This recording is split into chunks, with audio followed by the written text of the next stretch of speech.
bring our and give unto the Lord. நமக்கு நம்ம ஆண்டவருக்கு காணிக்க தசம் பார்க்கிறோம், செலுத்துவோம். Give your this morning, I want to continue on the from last week where we talked about Gideon. The previous week we talked about Gideon. Last week also we talked about Gideon. This morning also I'm going to speak to you on Gideon. அதுக்கு போன வாரம் கிடியோனை குறித்து பார்த்தோம், போன வாரத்திலையும் கிடியோனை குறித்து பார்த்தோம். இந்த கால வேளையிலையும் நம்ம கிடியோனை குறித்து நம்ம பார்க்க போறோம். But my title will be this morning, our identity in Christ. Our identity in Christ. Using Gideon, we're going to see our identity in Christ. இன்றைக்கு நம்ம கிடியோனை வைத்து கிறிஸ்துவுக்குள் நம் அடையாளம், அதை குறித்து பார்க்க போறோம். கிறிஸ்துவுக்குள் நம்முடைய அடையாளம், இல்லாட்டி கிறிஸ்துவுக்குள் நம்முடைய தனித்துவம், அடையாளம் இல்லாட்டி தனித்துவம், அடையாளம், அதை குறித்து பார்க்க போறோம். Today Judges chapter 6 verse 11 and verse 12. Judges chapter 6 verse 11 and verse 12. Okay, I will read in English, then we will be it will be read in Tamil. Now the angel of the Lord came and sat under the terebinth tree, which was in Ophrah, which belonged to Joash the Abiezrite, while his son Gideon threshed wheat in the winepress in order to hide it from the Midianites. And the angel of the Lord appeared to him and said to him, "The Lord is with you, you mighty man of valor." Okay, let's read it. Tamil. அதற்கு பின்பு கர்த்தருடைய தூதனானவர் வந்து அபியேஸ்ரியனான யோவாசின் ஊராகிய ஒப்ராவில் இருக்கும் ஒரு கர்வாலி மரத்தின் கீழ் உட்கார்ந்தார். அப்பொழுது அவனுடைய குமாரன் கிதியோன் கோதுமையை மீதியாரின் கைக்கு தப்புவிக்கிறதற்காக ஆலைக்கு சமீபமாய் அதை போரடித்தான். கர்த்தருடைய தூதனானவர் அவனுக்கு தரிசனமாகி, பராக்கிரமசாலியே, கர்த்தர் உன்னோடு இருக்கிறார் என்றார். Who are you and what defines you?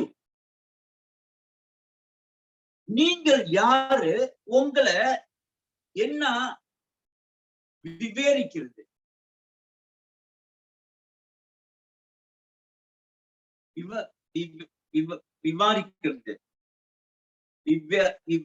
விவரிக்கிறது, விவரிக்கிறது, எது உங்களை விவரிக்கிறது, இல்லாட்டி எது உங்களை அடையாளம் காட்டுகிறது? What is your identity? உங்களோட அடையாளம் என்ன? This question many people struggle to answer. இந்த கேள்வி அநேகர் தடுமாடுவாங்க பதில் சொல்ல. The matter of our identity is crucial in our life because if we cannot define ourselves, others will define us. Who we are, or we tend to lean on what others say or think of us. நம்மளோட அடையாளம் என்றது ரொம்ப முக்கியமானது. நம்ம வாழ்க்கையில நம்ம யார் என்று நமக்கு விவரிக்க தெரியாவிட்டால், இல்லாட்டி நம்மளோட யார் என்று நமக்கு அடையாளம் தெரியாவிட்டால், மித்தவர்கள் நம்மள விவரிக்க ஆரம்பிப்பாங்க, மித்தவங்க நம்மள அடையாளம் காமிக்க ஆரம்பிப்பாங்க. ஆகல மித்தவங்கள என்ன நம்ம சொல்றாங்க, நம்மளோட அடையாளம் என்ன என்று நம்ம அப்படியாக சாய்ந்திருப்போம். அவங்க என்ன சொல்றாங்க, இவங்க என்ன சொல்றாங்க, what other people define us, what other people say. What other people say about you is not important. மித்தவங்க உங்களை குறித்து என்ன சொல்றாங்க முக்கியம் இல்ல. Too often people base their identity on what they do, their job. அநேக நேரத்துல அவங்களோட அடையாளத்தை அநேக ஜனங்கள், அநேக பேர் அவங்க அடையாளத்தை அவங்க என்ன வேலை செய்யறாங்க அதை வைத்து அடையாளம் காமிப்பாங்க. defining themselves by their pursuit. எதை அவங்க நோக்கி போறாங்க அதை வைத்து அடையாளம் காமிக்க பார்ப்பாங்க. But what they are doing, என்ன செய்யறாங்க? They are significant. When they do that, they significantly limit their life. அவங்க இப்படியாக அவங்களோட வேலை வச்சு, அவங்களோட படிப்பை வச்சு, அவங்களோட திறமைய வச்சு, அவங்களோட பொருளாதாரத்தை வச்சு ஒருவங்க அடையாளம் காமிக்கும் போது அவங்களே அவங்க முன் செல்ல தடை செய்யறாங்க. We identify or define ourselves with our education, our job, our status, our career, then we limit ourselves. The truth is that God intends for all people to find their identity in God or in Christ. தேவன் ஆன நோக்கம் என்றால் நாங்க எல்லாருமே கிறிஸ்துவுக்குள்ள நம்ம அடையாளத்தை தெரிந்து கொள்ள வேண்டும். Our identity in Christ is important. கிறிஸ்துவுக்குள் நம்மளோட அடையாளம் என்ன என்றது ரொம்ப ரொம்ப முக்கியம். When you know who you are, you know what to do. நீங்கள் யார் என்று உங்களுக்கு தெரிந்தால், உங்களோட அடையாளம் என்ன என்று உங்களுக்கு தெரிந்தால், உங்களுக்கு தெரியும் என்ன செய்யணும், எதை செய்யணும் என்று. The more we focus on who we are in Christ, the less it matters who we were in the past or even what happened to us. I repeat, the more we focus on who we are in Christ, the less it matters who we were in the past or even what happened to us. நாம் அதிகமாக ஆண்டவராக இயேசு கிறிஸ்து மேல நம்மளோட கவனத்தை வைக்கிற வேலையில, நம்மளோட அடையாளத்தை வைக்கிற வேலையில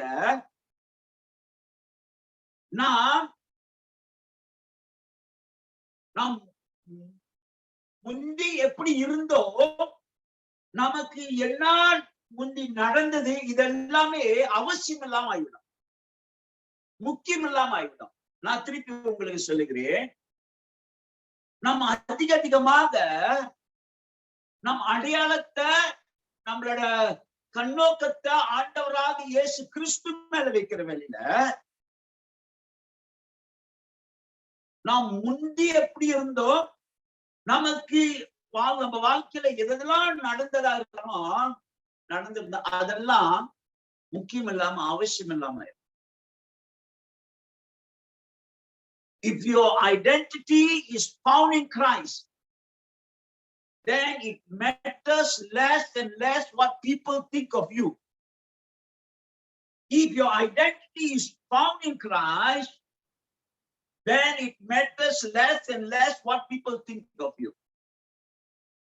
உங்க அடையாளம் இயேசு கிறிஸ்துக்குள்ள நீங்க கண்டுபிடிச்சிட்டீங்களா, மித்தவங்க உங்களை குறித்து என்ன சொல்றாங்களோ அதெல்லாம் கொஞ்சம் கொஞ்சமாக அவசியம் இல்லாம, பிரயோஜனம் இல்லாம, முக்கியம் இல்லாம ஆயிரும். அதுக்கு நம்ம கவனமே செலுத்த வேண்டிய அவசியம். நம்மளோட அடையாளத்தை கிறிஸ்துக்குள்ள நம்ம கண்டுபிடிச்சிட்டோமா, மித்தவங்க குறித்து நம்மள என்ன சொல்றாங்க, என்ன சிந்திக்கிறாங்க, அது அவசியம் இல்லாம போயிடும். Friends, your mistakes don't define you any more than your victory do. You and I are defined by what God says about us. The wonderful things about He says about us, not what the world says. When we have messed up, when we have hurt ourselves or others by our selfishness, we should run to God, not away from Him. When we need mercy, we should go where mercy is found. பிரியமானவர்களே, நம்மளோட தப்பிதங்கள் நமக்கு அடையாளம் காமிக்காது. நம்மளோட வெற்றி கூட நம்மளோட அடையாளம் காமிக்காது. நம்மளோட அடையாளம் ஆண்டவர் என்ன சொல்கிறார் நம்மளை குறித்து, அதுலதான் நம்ம அடையாளம். ஆண்டவர் இயேசு கிறிஸ்து வேதத்துல உங்களை குறித்து என்ன சொல்லியிருக்கிறாரு, அதுலதான் நம்மளுக்கு அடையாளம் உண்டு. Our identity is found on what the Lord God tells about us in the Word of God, in the Bible. Knowing your identity in Christ makes you feel unbreakable, because no matter what Satan tries to do, you know how strong you are in Christ, and that's all that matters.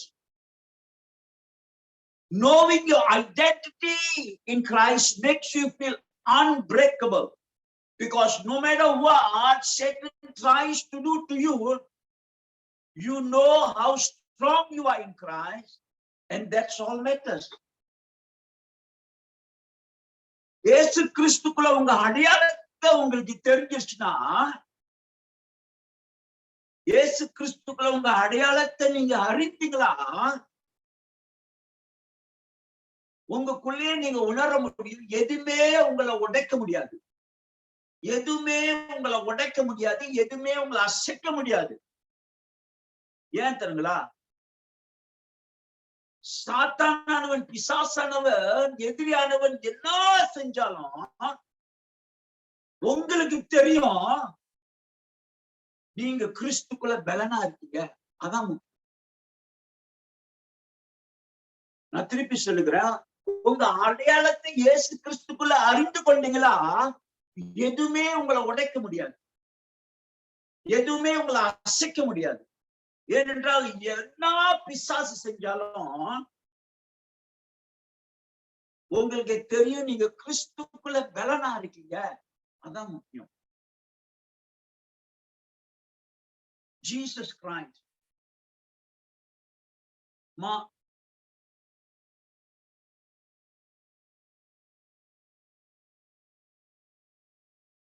in Christ you must understand his supernatural identity. You must understand who Christ is first. You must understand his supernatural identity, that he is God. He is God Almighty. That you must understand. இயேசு கிறிஸ்து அவரு அகிலத்துக்கும் அப்பாலப்பட்டவர் எந்த அந்த அடையாளம் தெரியும் உங்களுக்கு. அவருடைய அடையாளம் தெரியும். அவர் யார் என்று தெரியும். அவர் கர்த்தர், அவர் சர்வவல்ல தேவன் என்று தெரியணும். அப்பதான் நம்மளோட அடையாளத்தை ஆண்டுக்குள்ள நம்ம வைக்க முடியும். We must know the identity of Christ first, that he is God Almighty.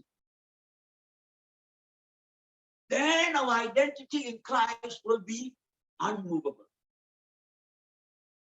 நம்ம ஆண்டவரோட அடையாளம் நமக்கு பதிவு தெரியணும். அவர் சர்வவல்ல தேவன், இயேசு கிறிஸ்து சர்வவல்ல தேவன் என்று அந்த அடையாளம் அது தெரிஞ்சா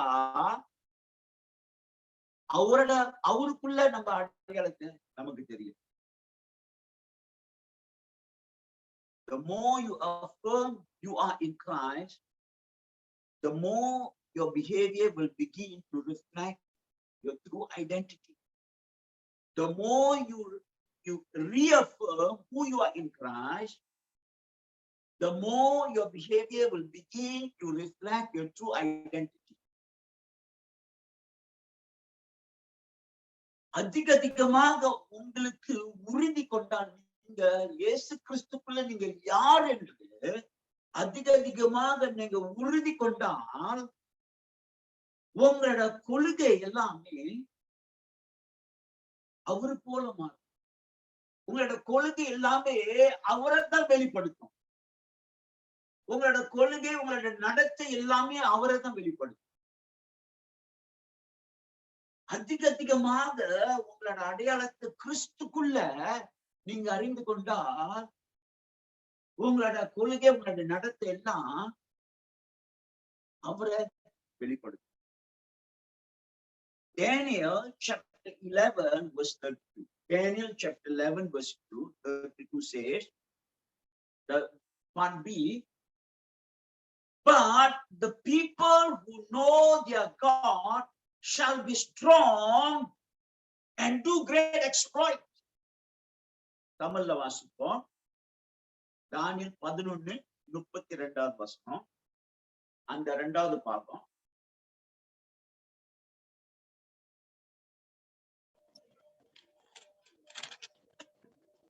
உடன்படிக்கைக்கு துரோகிகளாய் இருக்கிறவர்களை இச்சக பேச்சுகளினால் கள்ள மார்க்கத்தாக்குவான். தங்கள் தேவனை அறிந்திருக்கிற ஜனங்கள் திடன் கொண்டு அதற்கேற்றபடி செய்வார்கள். தன்னை தேவனை அறிந்தவர்கள் திடன் கொண்டு அதன்படி பெரிய காரியங்கள் செய்வார்கள். தன்னை தேவன் அறிந்தவர்கள். இது கிடைச்சவதான் தேடுறேங்க. அந்த இரண்டாவது பாகத்து வாசிங்க திருப்பி. தன் ஜனங்க, தேவனை அறிந்த ஜனங்கள், அதை வாசிங்க. தங்கள் தேவனை அறிந்திருக்கிற ஜனங்கள் திடன் கொண்டு அதற்கேற்றபடி செய்வார்கள். நாம் தேவனை அறிந்திருந்தால், the people that know their God, that means the people who have their identity in God, that's what it means. The people who know their identity in God shall do great exploit. தன் தேவனை அறிந்தவர்கள் அப்படின்றால் எப்படிப்பட்ட ஜனங்கள்? நம்மளுடைய அடையாளத்தை அவருக்குள்ள இருந்தால் நாம் பலன் கொண்டு திடன் கொண்டு பெரிய காரியம் செய்வோம். அதான் அர்த்தம். நம்மளோட அடையாளம் தேவன் மேல இருந்தால், கர்த்தர் மேல இருந்தால், நம்மளோட அடையாளத்தை அவருக்குள்ள நம்ம கண்டுபிடிச்சிட்டோமா நம்ம திடன் கொண்டு பெரிய காரியம் செய்வோம். But many times we let other people define our identity. அநேக நேரத்துல மித்தவர்களை நம்மளோட அடையாளத்தை விவரிக்க செய்யும். மித்தவங்க என்ன சொல்றாங்க நம்மளை குறித்து, மித்தவங்க என்ன பேசுறாங்க, என்ன பேசுவாங்க, என்ன நம்மளை குறித்து பார்ப்பாங்க, அப்படிதான் நம்ம முக்கியம் கொடுக்கிறோம். We always think what other people are thinking about us. Our parents has given us our name and also our natural identity. நம்மளோட தாய் தகப்பன் நமக்கு ஒரு தாய் தகப்பன் நமக்கு பேரு கொடுத்து நமக்கு ஒரு இயற்கையான அடையாளம் கொடுத்திருக்காங்க. But our real identity is not in the physical appearance of our family, background, or environment we live in our past lives. நம்மளோட உண்மையான அடையாளம் நம்ம இயற்கையின் அடையாளம் இல்லை, நம்ம குடும்ப அடையாளம் இல்லை, நம்ம எங்க வாழ்கிறோமோ அது அடையாளம் இல்லை, நம்மளோட கடந்த வாழ்க்கை அது அடையாளம் இல்லை. The Lord God has the authority, the only authority to identify who you are. கர்த்தராகிய தேவனுக்கு தான் அதிகாரம் இருக்கு நம்மளோட அடையாளத்தை குறித்து சொல்றது. Only our true identity comes from one who created us, that is God. நம்மளோட அடையாளம் எங்க இருந்து வருகிறதுனா நம்மளை சிருஷ்டித்த தேவன், உண்டாக்கின படைத்த தேவன், அவர்கிட்ட தான் நம்ம மெய்யான அடையாளம் வருகிறது. Therefore, there is no human being in this world or anything has the right to define your identity. ஆகையால யாருக்குமே அதிகாரம் இல்ல, தகுதி இல்ல, உங்களை என்னையும் யார் என்று சொல்றதுக்கு யாருக்குமே அதிகாரம் இல்ல.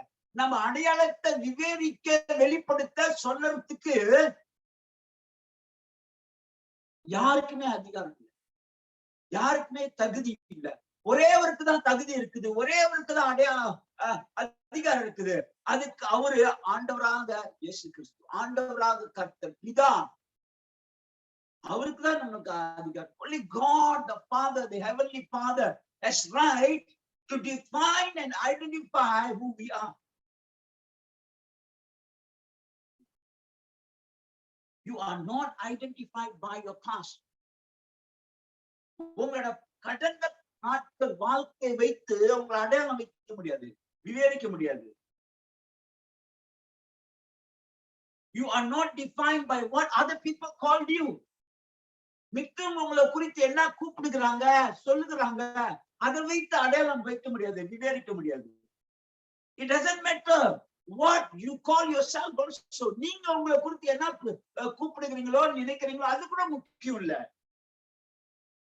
Only one person, God Almighty, and the only one who has the authority to call or identify who you are and define you. ஒரே நபருக்கு தான் சகல வல்லமை, சகல அதிகாரம், சகல தகுதி இருக்கிறது. நீங்களும் நானும் யார் என்று சொல்றதுக்கு, உங்க அடையாளத்தை வெளிப்படுத்துறதுக்கு அந்த கர்த்தர் கொண்டுதான் இருக்கு அதிகாரம். Other people, no matter who they are unqualified to name you or define you. மித்தர்கள் யாரா இருந்தாலும் சரி, அவங்களுக்கு தகுதி இல்லை.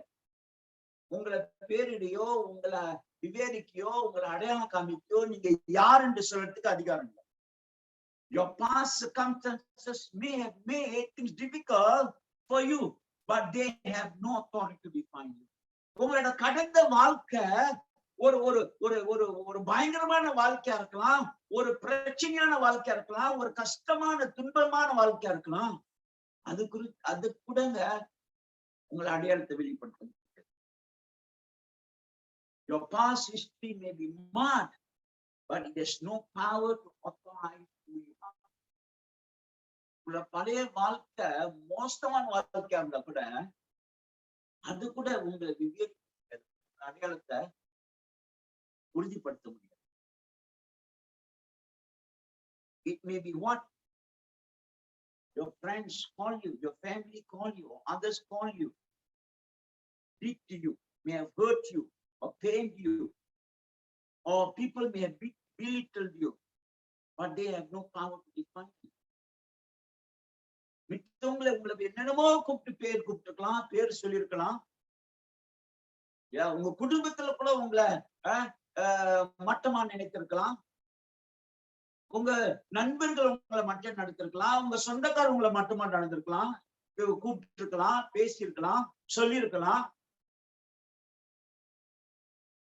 நீங்க புரோஜனம் இல்லாதவங்க சொல்லியிருக்கலாம், என்னென்னமோ சொல்லியிருக்கலாம். ஆனா அதெல்லாம் உங்களோட அடையாளம் அல்ல,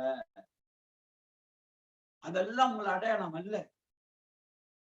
யாருக்குமே அதிகாரம் இல்லை, வல்லம் இல்லை உங்களை அடையாளம் காமிக்க, உங்களை விவரிக்க. Nobody has the power to find the totality of who you are called to be. நீங்க யாரா இருக்க அழைக்கப்படுகிறீங்களோ அதுக்கு யாருக்குமே அதிகாரம் இல்லை. You are not defined by your past. You are not defined by your race. You are not defined by your education, educated or uneducated. உங்களோட கடந்த வாழ்க்கை உங்களை அடையாளமா விவரிக்க முடியாது. ரைட்டா சொல்றேன், விவரிக்க முடியாது, விவரிக்க முடியாது, விவரிக்க முடியாது.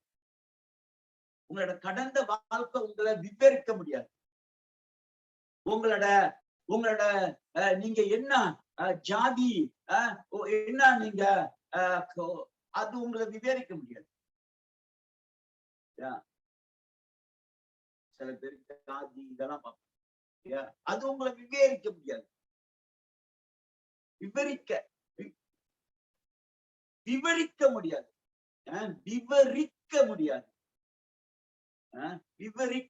விவரிக்க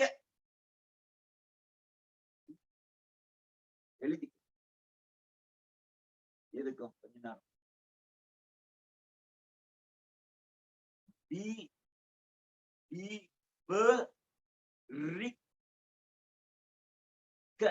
விவரிக்க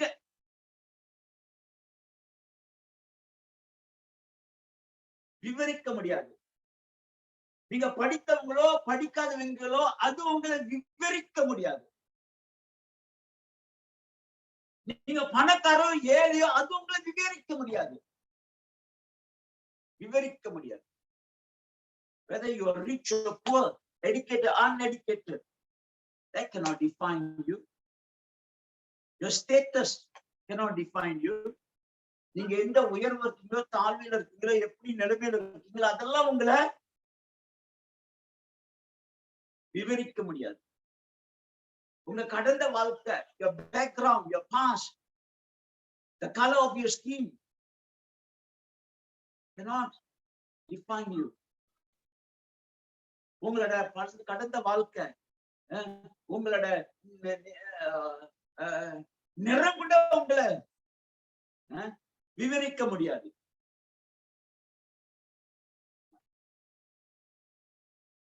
You are not defined by your behavior.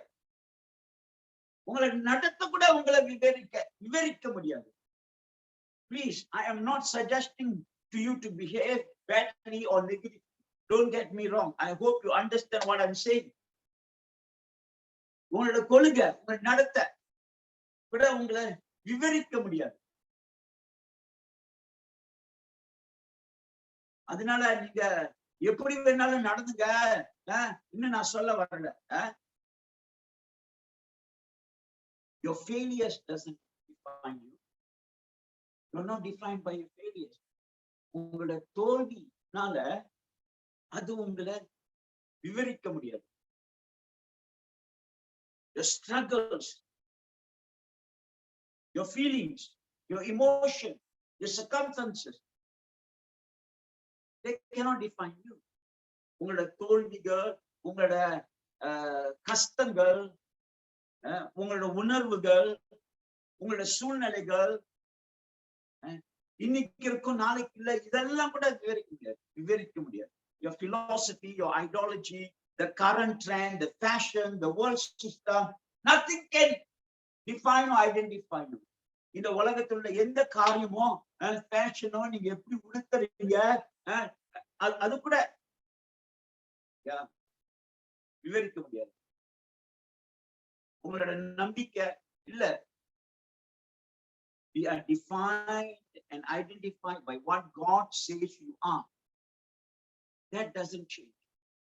ஆண்டவர் உங்களை உங்களை குறித்து என்ன சொல்லுகிறாரு அதுதான் உங்களை உண்மையாக விவரிக்கிறது. அதுதான் உங்களோட உண்மையான அடையாளம். நம்மளோட உண்மையான அடையாளம் என்ன தெரியுங்களா? ஆண்டவர் நம்மளை குறித்து என்ன சொல்லுகிறாரு, வேதம் நம்மளை குறித்து என்ன சொல்லுகிறது, அதான் நம்மளோட உண்மையான அடையாளம். Our real and true identity is what the word of God tells about you and I. Your heavenly Father has given you a name and identity. Do you know that? உங்களோட பரலோக பிதா உங்களுக்கு ஒரு பேர் கொடுத்திருக்கிறாரு, உங்களுக்கு ஒரு அடையாளம் கொடுத்திருக்கிறாரு. உங்களுக்கு தெரியுமா? Let's turn to 1 Peter chapter 2 verse 9 and 10. 1 பேதுரு 2வது அதிகாரம் 9-10 வாசிச்சு பார்ப்போம். என்ன சொல்கிறது? But you are a chosen generation, a royal priesthood. This is the name God has given us. He is saying we are a chosen generation, a royal priesthood, a holy nation, these all special people, that you may proclaim the praise of him who called you out of darkness into his marvelous light, who once were not a people, but now the people of God, who had not obtained the mercy, but now have obtained mercy. தமிழ்ல வாசிப்போம். நீங்களோ உங்களை அந்தகாரத்தினின்று தம்முடைய ஆச்சரியமான ஒளியிடத்திற்கு வரவழைத்தவருடைய புண்ணியங்களை அறிவிக்கும்படிக்கு தெரிந்து கொள்ளப்பட்ட சந்ததியாயும் ராஜரீகமான ஆசாரி கூட்டமாயும் பரிசுத்த ஜாதியாயும் அவருக்கு சொந்தமான ஜனமாயும் இருக்கிறீர்கள். முன்னே நீங்கள் தேவனுடைய ஜனங்களாய் இருக்கவில்லை, இப்பொழுதோ அவருடைய ஜனங்களாய் இருக்கிறீர்கள். முன்னே நீங்கள் இரக்கம் பெறாதவர்களாய் இருந்தீர்கள், இப்பொழுதோ இரக்கம் பெற்றவர்களாய் இருக்கிறீர்கள். This is our identity, who you are. what the Father says, what God the Father says you and I are. பரலோக பிதா நம்மளை குறித்து என்ன சொல்லி இருக்கிறாங்க, அதாங்க அடையாளம். நீங்களும் நானும் யாரு? Who are you and me?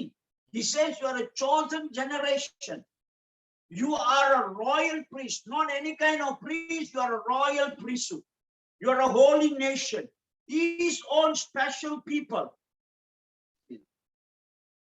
He has called you out of darkness into His marvelous light. Before you are not His people, now you are His people.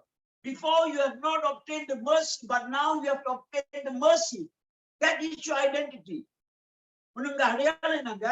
நீ தெரிந்து கொள்ளப்பட்ட சந்ததி, ஆண்டவரால தெரிந்து கொள்ளப்பட்ட சந்ததி, தேர்ந்தெடுக்கப்பட்ட சந்ததி, ராஜரீக ஆசாரியர். சாதாரண ஆசாரியர், ராஜரீகம் ஆசாரியர், ராஜாவின் ஆசாரியர், பரிசுத்த ஜாதி. எப்படிப்பட்ட ஜாதி? பரிசுத்த ஜாதி. இந்த ஜாதி அந்த ஜாதி, மேல் ஜாதி கீழ் ஜாதி இல்லங்க, பரிசுத்த ஜாதி. அவருடைய விசேஷ ஜனங்கள். ஒரு காலத்துல அந்த இருள இருந்தோம், இப்போ அவருடைய ஆச்சரியமான ஒளிக்குள்ள இருக்கிறோம். அதான் நம்ம அடையாளம். ஒரு காலத்துல அவருடைய ஜனங்கள் அல்ல, இப்பொழுது அவருடைய ஜனங்கள். ஒரு காலத்துல அவர் இரக்கம் பெறவில்லை, இப்பொழுது அவருடைய இரக்கத்தை பெற்றுக்கும். இதான் நம்மளோட அடையாளம். This is our identity. Colossians chapter 1 verse 14 tells us, in whom we have redemption through His blood, the forgiveness of sin. This is our identity. Colossians 1:14. குமாரனாகிய அவருக்குள் அவருடைய இரத்தத்தினாலே பாவ மன்னிப்பாகிய மீட்பு நமக்கு உண்டாயிருக்கிறது. அவருடைய இரத்தத்தினால் நம்ம மீட்கப்பட்டு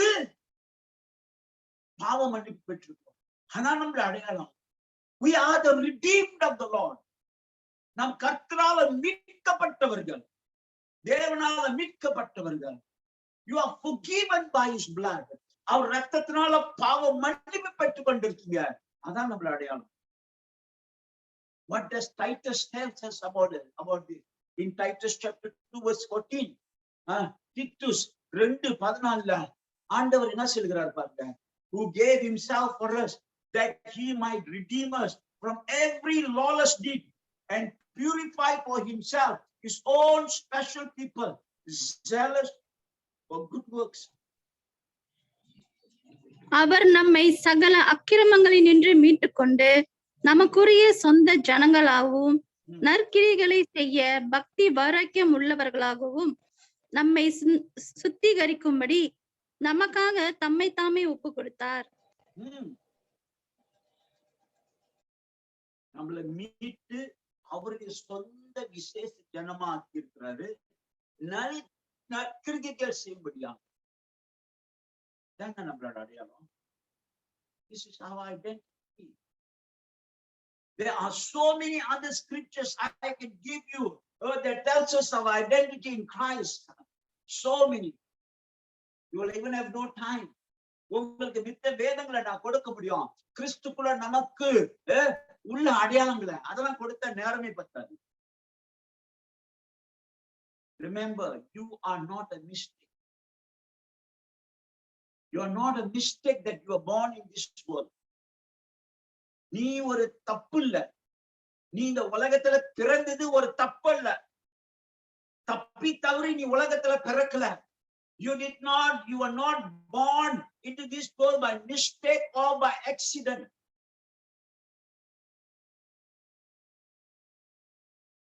You are not an afterthought. பிறந்துட்டுனா ஐயோ பிறந்துட்டானே அந்த மாதிரி அல்ல, அந்த சிந்தை அல்ல. You are not a liability. You are not a burden. You are not a disadvantage. நீ ஒரு கடன்பாடு அல்ல, நீ ஒரு பாரம் அல்ல, நீ ஒரு குறைபாடு அல்ல. இந்த உலகத்துல பிறந்தது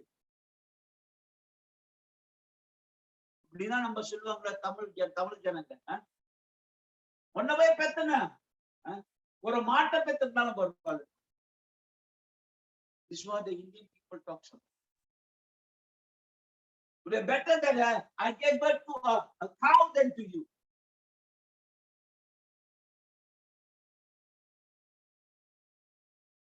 Identity. The Bible says this is our identity. We are created in the very image of God Almighty. இதாங்க நம்ம அடையாளம். சர்வவல்ல தேவனோட ரூபத்திலையும் நம்ம சிருஷ்டிக்கப்பட்டிருக்கிறோம். Genesis chapter 1 verse 26-27. ஆதியாகமம் 1வது அதிகாரம் 26-27. Then God said, let us make man in our image, according to our likeness. Let them have dominion over the fish of the sea, over the birds of the air, over the cattle, over all the earth, and every creeping thing that creep on this earth. So God created man in his own image. In the image of God, he created him. Male and female, he created them. பின்பு தேவன் தமது சாயலாகவும் நமது ரூபத்தின்படியையும் மனுஷனை உண்டாக்குவோமாக. அவர்கள் சமுத்திரத்தின் மச்சங்களையும் ஆகாயத்து பறவைகளையும் மிருக ஜீவன்களையும் பூமி அனைத்தையும் பூமியின் மேல் ஊறும் சகல பிராணிகளையும் ஆளக்கடவர்கள் என்றார். தேவன் தம்முடைய சாயலாக மனுஷனை சிருஷ்டித்தார். அவனை தேவ சாயலாக சிருஷ்டித்தார். ஆணும் பெண்ணுமாக அவர்களை சிருஷ்டித்தார். He created us in his likeness and in image. நம்மள அவரோட ரூபத்தையும் அவரோட சாயலையும் சிருஷ்டித்திருக்கிறார். நம்ம ஆளுபடியாக சிருஷ்டித்திருக்கிறார். He created us to rule, to have dominion. We are in the image of God. So who can identify you? Whose image are you? Whose likeness are you? The likeness of the one who sits on the throne. யாரும் உங்களை அடையாளம் காட்ட முடியும்? யாரோட அடையாளத்துல நம்ம இருக்கிறோம்? திட்ட தெளிவாக வேதத்துல சொல்லப்படுகிறது. அவரோட சாயல்ல அவரோட ரூபத்துல நம்ம சிருஷ்டிக்கப்பட்டிருக்கிறோம். அந்த சிங்காசனத்துல அமர்ந்திருக்கிற தேவன் அவர் கொண்டிதான் நீங்களும் நானும் யார் என்று அடையாளம் காட்ட அதிகாரம். அவர்தான் நம்மளோட அடையாளம்.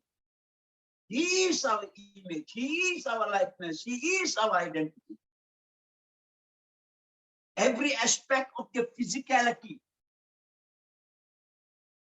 That means the color of your skin, the color of your eye, the color of your hair, your height, your structure of your body built is uniquely created and fashioned by God Almighty and in his image. அப்படி என்றால் உங்களோட சரீர பிரகார வாழ்க்கை, உங்க சரீர பிரகாரம், உங்க இயற்கை சரீர பிரகார வாழ்க்கை அப்படின்னா உங்களோட நிறம், உங்களோட முடியின் நிறம், உங்களோட கண்ணின் நிறம், உங்களோட உயரம், உங்களோட சரீர உருவம் எல்லாமே ஆண்டவரால விசேஷமாக உருவாக்கப்பட்டு அவரோட சாயல்ல உருவாக்கப்பட்டு. So any person or any system that tries to diminish the value of the uniqueness of who you are is actually anti-God.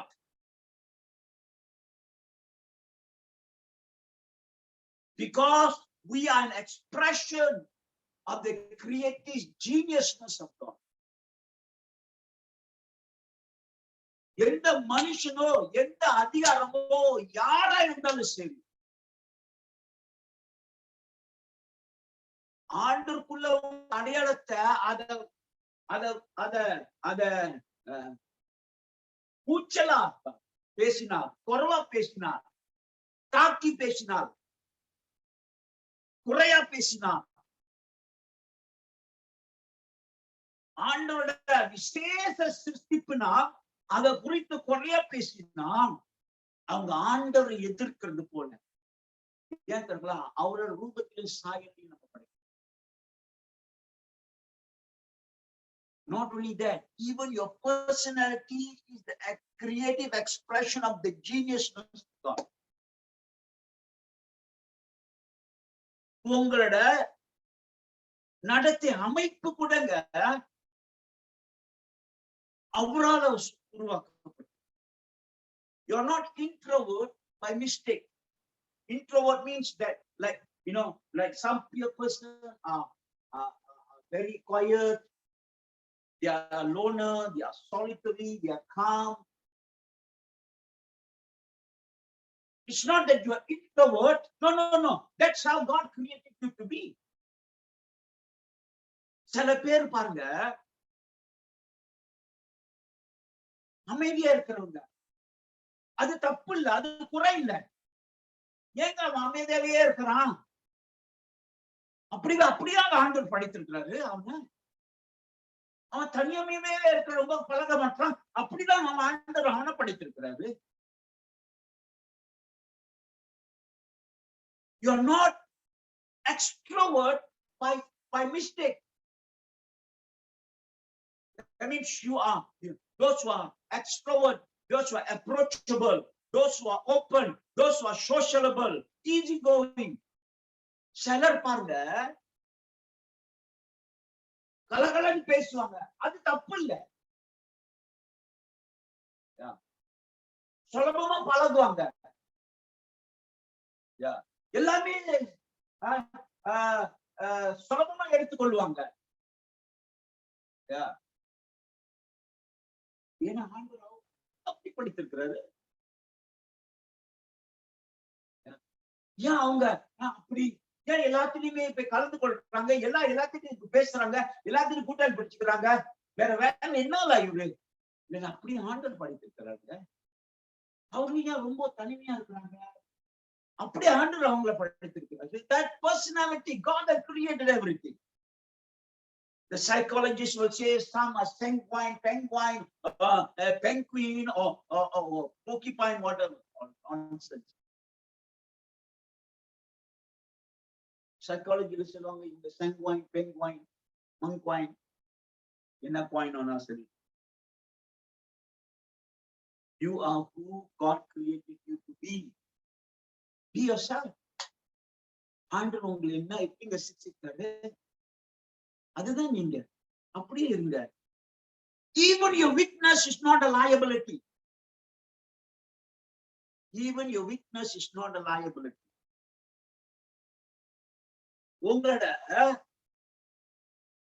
உங்களோட பலவீனம் கூட அது ஒரு தப்பிதம் இல்ல, அது ஒரு தப்பு இல்ல, அது ஒரு பாரம் இல்ல, அது ஒரு குறைபாடு அல்ல. உங்களோட பலவீனங்கள் கூட உங்களோட குறைபாடு அல்ல. Why do I say that? They're actually there as a platform to display the strength, grace, and the power of God Almighty in you. உங்களோட பலவீனங்கள் கூடங்க அங்க ஏன் இருக்கின்றால், அப்பொழுதுதான் அந்த பலவீனமே ஒரு மேடை. ஆண்டவருடைய மகிமையும் வல்லமையும் கிருபையும் மகத்துவமும் உங்களோட பலவீனத்துல வெளிப்படுத்த, அவரோட மகிமையை வெளிப்படுத்த. That's what the Apostle Paul says. அதுதான் அப்போஸ்தலர் Pavul சொல்லுகிறாங்க. 2 Corinthians chapter 12 verse 9 and 10. 2 கொரிந்தியர் 12வது அதிகாரம் 9-10. And he said to me, my grace is sufficient for you, for my strength is made perfect in your weakness. Therefore, most gladly I will rather boast in my infirmities than the power that the power of Christ may rest upon me. Therefore, I take pleasure in infirmities, in reproach, in needs, in persecution, in distress, for Christ's sake. For when I'm weak, then I'm strong. 2 Corinthians 12:9 and 10. அதற்கு அவர், என் கிருபை உனக்கு போதும், பலவீனத்திலே என் பலம் பூரணமாய் விளங்கும் என்றார். ஆகையால் கிறிஸ்துவின் வல்லமை என் மேல் தங்கும்படி என் பலவீனங்களை குறித்து நான் மிகவும் சந்தோஷமாய் மேன்மை பாராட்டுவேன். அந்தப்படி நான் பலவீனமாய் இருக்கும் போதே பலமுள்ளவனாய் இருக்கிறேன். ஆகையால் கிறிஸ்துவின் நிமித்தம் எனக்கு வரும் பலவீனங்களிலும் நிந்தைகளிலும் நெருக்கங்களிலும் துன்பங்களிலும் இடுக்கண்களிலும் நான் பிரியப்படுகிறேன். My grace is sufficient for you. My strength is not perfect in weakness. When you're weak, God's strength is perfect. God's grace will come and cover that. In your weakness, God shows himself strong. God shows his grace. God reveals his power, his mercy, his strength. Displays who he is. Therefore, if you're weak, is that a liability? No. உங்களோட குறைகள், உங்களோட பலவீனங்கள் அது ஒரு குறைபாடா இல்லை. ஏங்க இல்ல? உங்களோட பலவீனத்திலே அவரோட பலன் பரிபூர்ணமாக்கும்.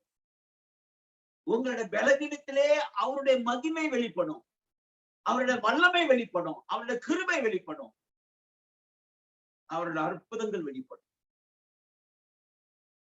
So when we give our body, our personality to the Lord Jesus, trusting him, the Holy Spirit comes and dwells in us, and we become the temple of the Holy Spirit. நம்மளுடைய சரீரங்களை, கொள்கைகளை, நம்மளுடைய பலவீனங்களை அந்த ஆண்டவராக இயேசு கிறிஸ்துவுக்கு நம்ம ஒப்பு கொடுக்கும் போது, அப்போது பரிசுத்த ஆவியானவர் நமக்குள்ள வந்து தங்கி நாம் தேவனுடைய ஆலயமாக மாறி, with his presence in me, then I become an overcomer. அவரோட பிரசனம், ஆவியின் பிரசனம் நமக்குள்ள இருக்கிற வெளியில நான் மேற்கொள்ளுகிறவனாக மாறிவிடுவேன். The issue of identity is so important, because the enemy is there to twist and turn and manipulate and destroy your true identity, your true image of who God has created and shaped you to be. உங்களோட அடையாளம் ரொம்ப முக்கியம். ஏன் தெரியுங்களா? ஏன்னா நம்ம எதிரியான பிசாசானவர் உங்க அடையாளத்தை என்ன சொல்லிட்டு உங்க அடையாளத்தை புரட்டி அதை திருப்பி அதை மோசமாக்கி அழிக்க பார்க்கிறான். உங்க உண்மையான அடையாளம், நீங்க கிறிஸ்துக்குள்ள இருக்கிற உண்மையான அடையாளம், எதுக்காக ஆண்டவர் உங்களை சிருஷ்டித்தார், எதுக்காக ஆண்டவர் உங்களை ரட்சித்தார். Either you will live up or live down because of who you believe to be your true identity. நீ உன்னோட அடையாளம் உனக்கு தெரிஞ்சா நீ ஒரு காலம் மேல போக, இல்லாட்டி கீழே வருவ.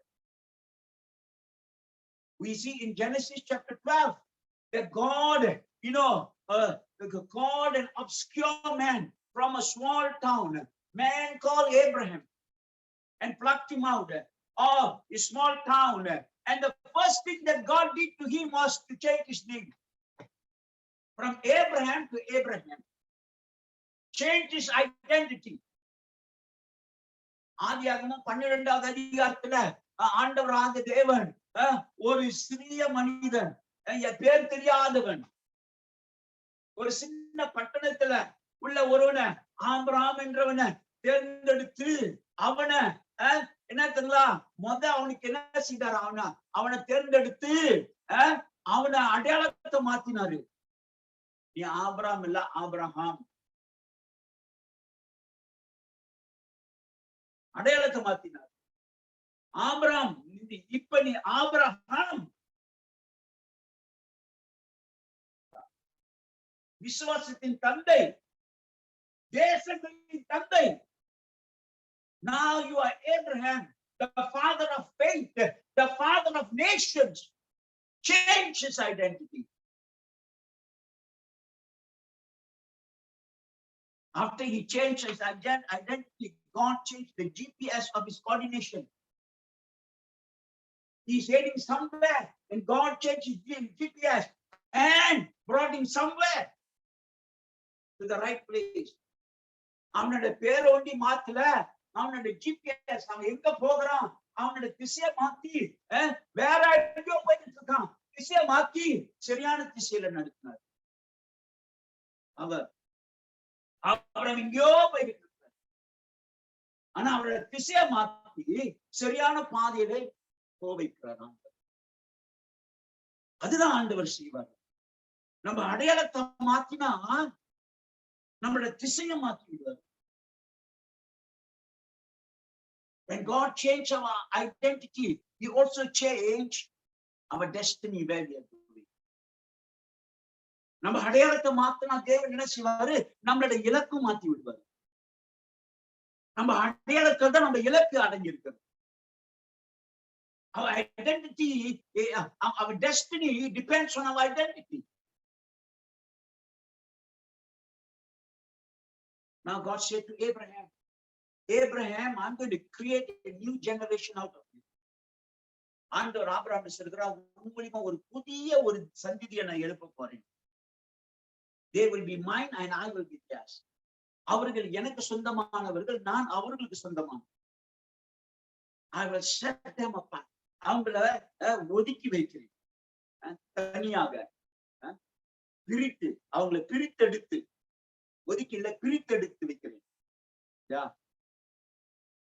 They will not be what they used to be. They will not behave what they want to be like before. மிந்தி இருந்த மாதிரி இருக்க மாட்டாங்க. இந்த மாதிரி அவங்க கொள்கை உள்ளவர்களா இருக்க மாட்டாங்க. மிந்தி மாதிரி நடந்து கொள்ள மாட்டாங்க. Because I'm giving them a new identity. I'm giving them a new name. I'm giving them a new name, by the name of Israel. இஸ்ரவேல் என்று ஒரு புதிய பேரை கொடுக்கிறார். Prince with God, prevail with God. ஆண்டவருடைய புத்திரன், ஆண்டவரோடு மேற்கொள்ளுகிறவன், ஆண்டவரை மேற்கொள்ளுகிறவன், ஆண்டவரோடு ஆண்டவர் இருக்கும் போது அவன் மேற்கொள்ள முடியும். He doesn't prevail against God, he prevails together.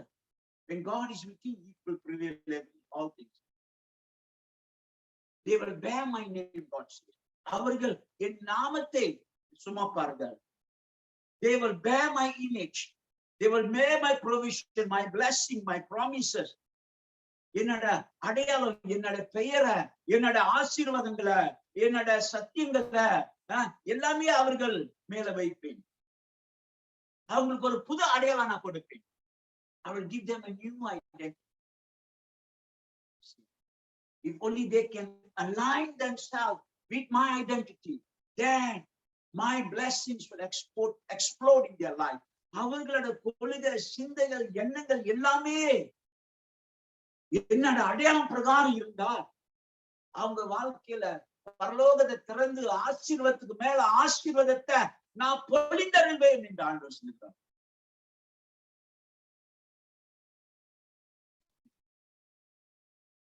They can behave with the assignment of their new identity, and I will bless them. நான் கொடுக்கிற வேலைக்கு தகுந்த அடையாளம், என்னோட அடையாளம் பிரகாரம் அவர்கள் வேலை செய்கிற வேலையில அவங்களுக்கு ஆசீர்வாதம்.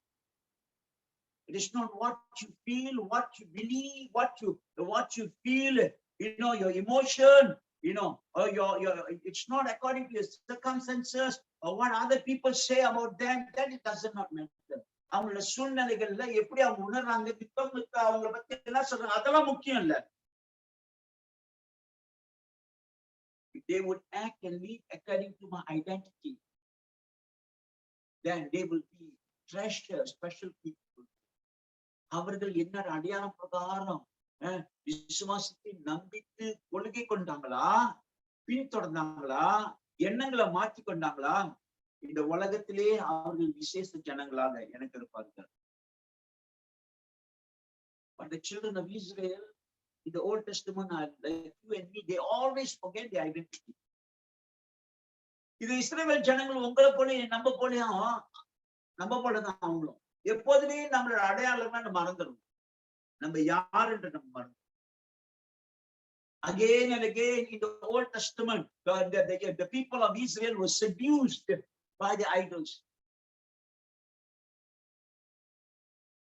And because they were seduced by the idols, they forgot their identity. And they suffered all kinds of difficulty and problems because they forgot their identity. இது இஸ்ரவேல் ஜனங்க பழைய ஏற்பாடுல அவங்க அடையாளத்தை மறந்து விட்டாங்க.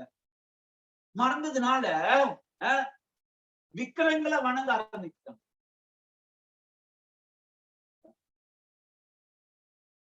அவங்களுக்கு அடையாளம் கொடுத்தவரை மறந்துட்டு எதையோ வணங்க ஆரம்பிச்சு. They forgot the God that gave them identity and started to worship it, all kinds of nonsense.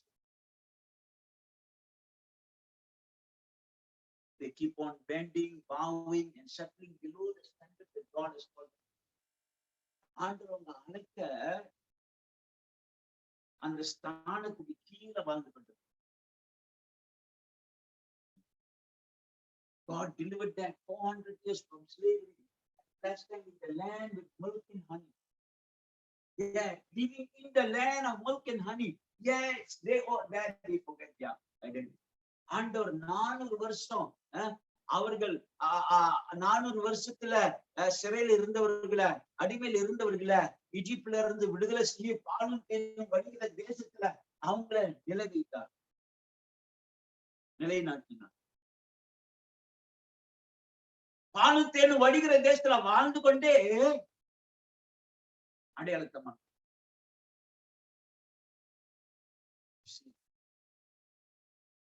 Why is your identity so important? If you don't, the people of Israel, they forgot their identity. While living in the promised land, they couldn't enjoy their promise of God's blessing. They were always, the foreign enemies were always coming against them, and they are suffering and suffering. Why? Just because they forgot. இஸ்ரவேல் ஜனங்கள் அவர்கள் அடையாளத்தை மறந்ததுனால பாலும் தேனும் வடிக்கிற சொந்த தேசத்தில் இருந்து கொண்டே ஆண்டவர் ஆசீர்வாதத்தை சுகந்தரித்தார். I tell you, the identity of who you are very, very crucial and important. நீங்க யாரு, உங்களோட அடையாளம் என்ன என்று ரொம்ப ரொம்ப முக்கியம், அவசியம். We're living in a time that the enemy is running rampant in the issue of identity. நாம எப்படிப்பட்ட காலகட்டத்துல வாழுகிறோம் என்றா, நம்மளோட அடையாளத்தை நாசமாக மோசமா ஆக்குற பிசாசானவன் காலத்துல வாழ்ந்துகிறோம். சாத்தானானவன் ஆண்டவர் மனுஷனுடைய அடையாளத்தை மாற்றி அமைக்க பார்க்கிறோம். He is trying to take away the God-given identity to us. மனுஷனு குலத்துக்கு ஆண்டவர் கொடுத்த அடையாளத்தை அதை பிரித்து எடுக்க பார்க்கலாம் பிசாசன். In this world, everything is being redefined and given a new identity or new definition. இந்த காலத்துல எல்லாமே மீண்டுமாக விவரிக்கப்படுகிறது. மீண்டுமாக விவரிக்கப்பட்டு ஒரு புதிய அடையாளம் கொடுக்கப்படுகிறது. The marriage institution is being redefined. Same-sex marriage.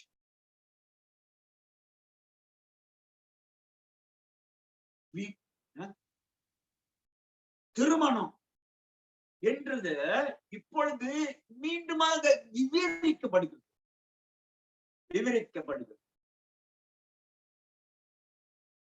ஆண்கள் ஆண்கள் திருமணம் பண்ணுகிறார்கள், பெண்கள் பெண்கள் திருமணம் பண்ணுகிறார்கள்.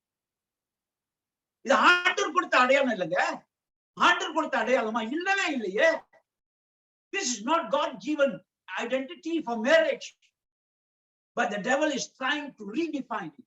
பிசாசானவர் இந்த அடையாளத்தை மாத்த பார்க்கணும். Parenthood has been defined. பெற்றோர்களோட அடையாளத்தை மாத்த பார்க்கணும். Discipline of our children is to be redefined. பிள்ளைகளை கண்டிக்கிறதுல கூட அடையாளத்தை மாக்க பார்க்கிறாங்க. Our freedom is to be defined. நம்மளுடைய சுதந்திரம் மீண்டும் விவரிக்கப்படுகிறது. What is good and bad is been redefined. எது நன்மை எது தீமை இது எல்லாமே மீண்டுமாக விவரிக்கப்படுகிறது. What is okay and what is not okay. What is okay before is now not okay today. What is not okay before is okay today. எது மிந்தி கூடாததோ அப்ப இப்ப கூடும். எது கூடுமோ இப்ப கூடாது. Good is called bad. Bad is called good now. It's been redefined. நன்மையை தீமைன்னு சொல்லுகிறான், தீமையை நன்மைன்னு சொல்லுகிறான்.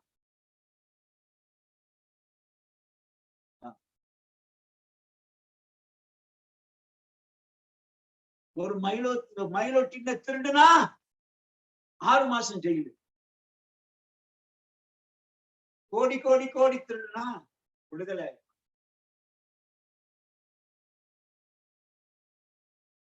அந்த மாதிரி காலகட்டத்துல வாழுது.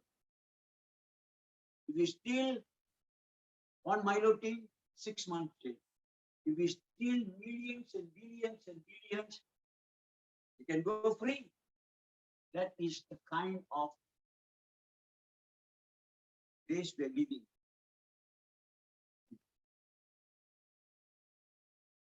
Morality is being redefined. Biblical principles are redefined. வேதத்துல உள்ள சத்தியங்கள் விவரிக்கப்படுகிறது. Even male and female has been redefined.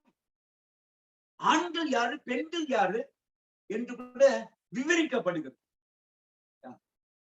ஆண்கள் எல்லாம் பெண்கள் ஆக்க பார்க்கறாங்க, பெண்கள் எல்லாம் ஆண்கள் ஆக்க பார்க்கறாங்க.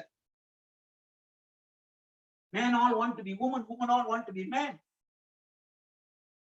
They want to change the sex.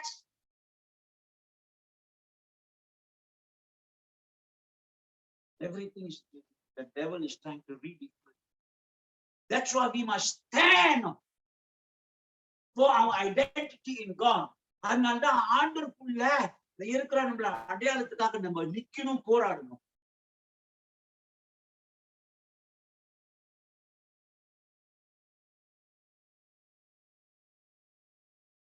Don't let anything, anyone to redefine who we are in God.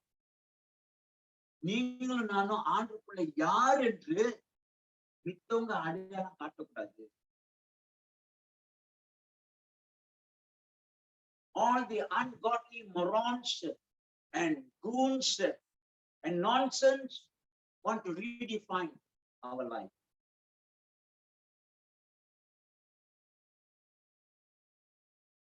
தெய்வ பக்தி இல்லாதவர்கள் நம்மள அடையாளம் காட்ட. In Judges chapter 6 verse 11, God came to meet one man called Gideon and change his identity. ஆண்டவர் நியாயாதி புஸ்தகம் 6:11 வந்து ஒரு மனுஷனோட அடையாளத்தை மாத்த வந்தார். வாசிப்போம். நியாயாதிபதி புஸ்தகம் 6:11.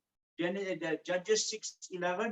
Now the angel of the Lord came and sat under the terebinth tree, which is in Ophrah, which belonged to Joash the Abiezrite, while his son thrashed wheat in the wine press in order to hide it from the Midianites. அதற்கு பின்பு கர்த்தருடைய தூதனானவர் வந்து அபியேஸ்ரியரான யோவாசின் ஊராகிய ஒப்ராவில் இருக்கும் ஒரு கல்வாலி மரத்தின் கீழ் உட்கார்ந்தார். அப்பொழுது அவனுடைய குமாரன் கிதியோன் கோதுமையை மீதியாரின் கைக்கு தப்புவிப்பதற்காக ஆலைக்கு சமீபமாய் அதை போரடித்தான். See, God came to meet Gideon so that he can change his identity. ஆண்டவர் கிதியோனை சந்திக்க வந்தார். ஏன் தெரியுங்களா? அவனோட அடையாளங்களை மாத்த.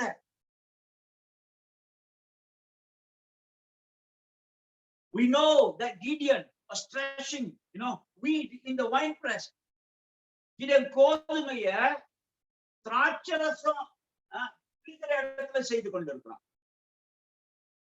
Yeah. Normally, they will thresh the wheat on the high area, little hill where the wind can blow away the chaff.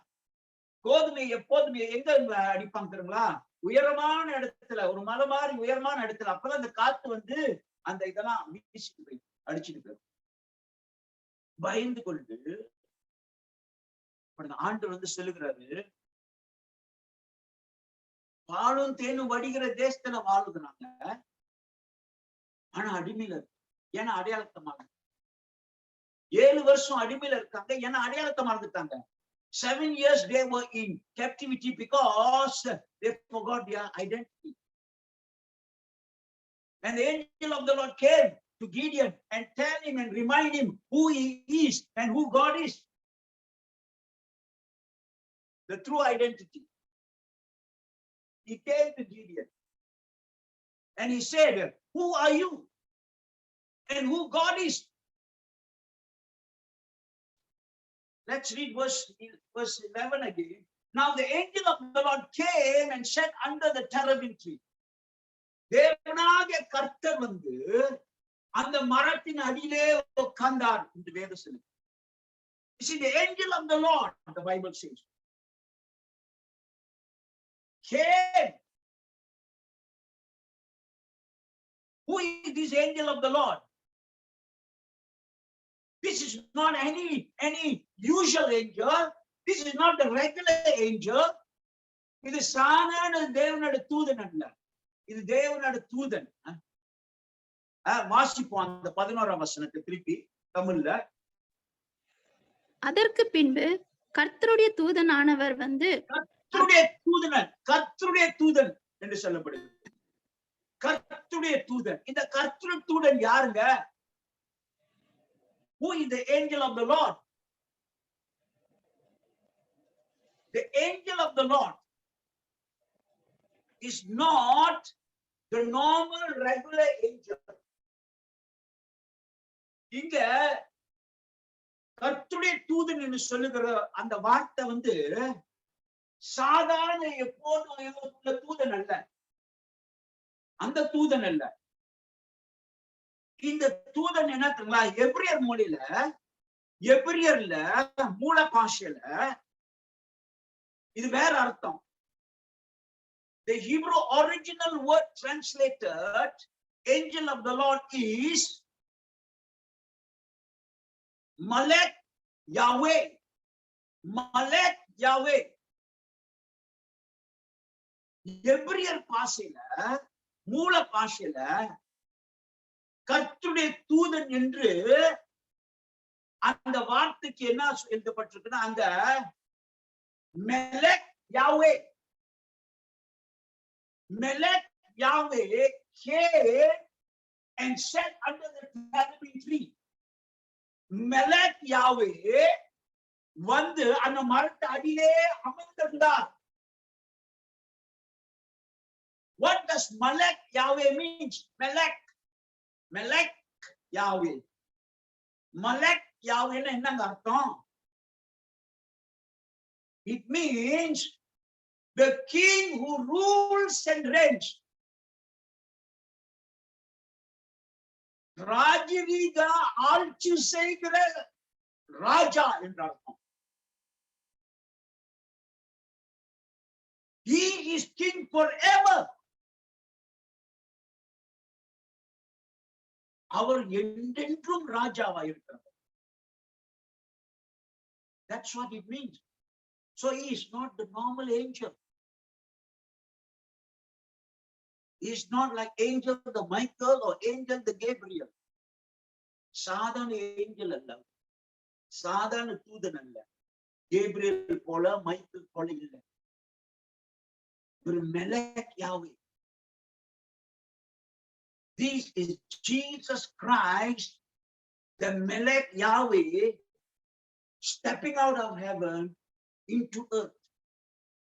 இது யார்? இந்த மெலக் யாவே வந்து ஆண்டவராக இயேசு கிறிஸ்து பரலோக அவர் சிங்காசனத்தை விட்டு பூமிக்கு வருகிறார். Isaiah 33 verse 22. Isaiah 33 verse 22. For the Lord is our judge. The Lord is our lawgiver. The Lord is our king. The Lord is Melech Yahweh. He will save us. கர்த்தர் நம்முடைய நியாயாதிபதி, கர்த்தர் நம்முடைய நியாய பிரமாணிகர், கர்த்தர் நம்முடைய ராஜா, அவர் நம்மை இரட்சிப்பார். கர்த்தர் நம்முடைய ராஜா. எபிரேயர் பாஷையில கர்த்தர் நம்மளுடைய மலக் யாவே. கர்த்தர் நம்மளுடைய மலக் யாவே, என்றென்றும் ராஜா, ஆளுகிற ராஜா, ராஜரீகம் செய்கிற ராஜா. Melech Yahweh. He is our king, the one who rules and reigns. Jesus Christ, the Bible says, is the King of kings and the Lord of lords. Jesus Christ, he himself is Melech Yahweh, the king forever who rules and reigns. ஆண்டவராகிய இயேசு கிறிஸ்து ராஜாஜி ராஜன் என்று வேதம் சொல்லப்படுகிறது. அவரே Malek யாவே. ஓ, நம்மள ஆளுகிற தேவன், ராஜரீகம் செய்கிற இயேசு ராஜா, அவரே Malek Yahweh. So when the Bible says that the angel of the Lord came, who came? The Melech Yahweh came to tell Gideon who he is. Identify. This is the presence of God Almighty. இது சர்வவல்ல தேவனின் பிரசன்னம். Here is the great I am stepping out of heaven into the planet earth. இது சர்வவல்ல தேவன் பரலோகத்தை சிங்காசனத்தை விட்டு இந்த பூமிக்கு வருகிறார். He came to tell Gideon about things. ரெண்டு காரியத்தை கிடியோன் கிட்ட சொல்ல வந்தார். He came to tell Gideon who he is, and he came to tell Gideon who he is. He came to tell Gideon who God is, and he came to tell Gideon who Gideon is. He came to remind Gideon who God is, and he came to remind Gideon who Gideon is. Our Malek யாவே வந்து என்னத்துக்கு வந்தார்னா ரெண்டு காரியத்துக்காக வந்தார். என்னத்துக்கு வந்து நினைவு கூட்ட வந்தார், வெளிப்படுத்த வந்தார். அவர் யாரு? கர்த்தர் யாரு? நீ யாரு கிடியோன்? கிடியோன், நான் இன்னைக்கு ரெண்டு காரியம் உனக்கு சொல்ல வந்தேன். நான் யார் என்று சொல்ல வந்தேன், அதே வேளையில நீ யார் என்று சொல்ல வந்தேன். Gideon, I came to tell you two things, who I am and who you are. Gideon, I want to tell you that I am Melech Yahweh, the king who reigns and rules.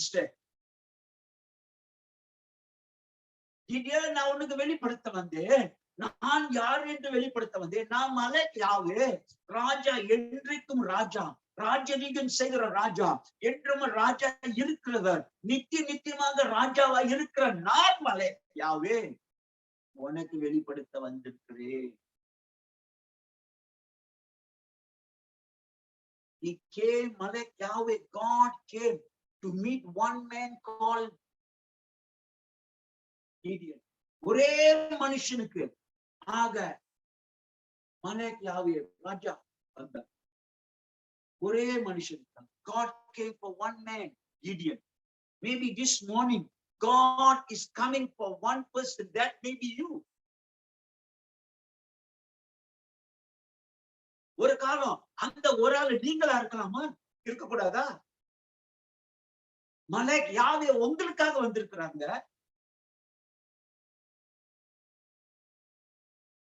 He is coming again and again. He is coming again and again, again and again. I couldn't understand with God.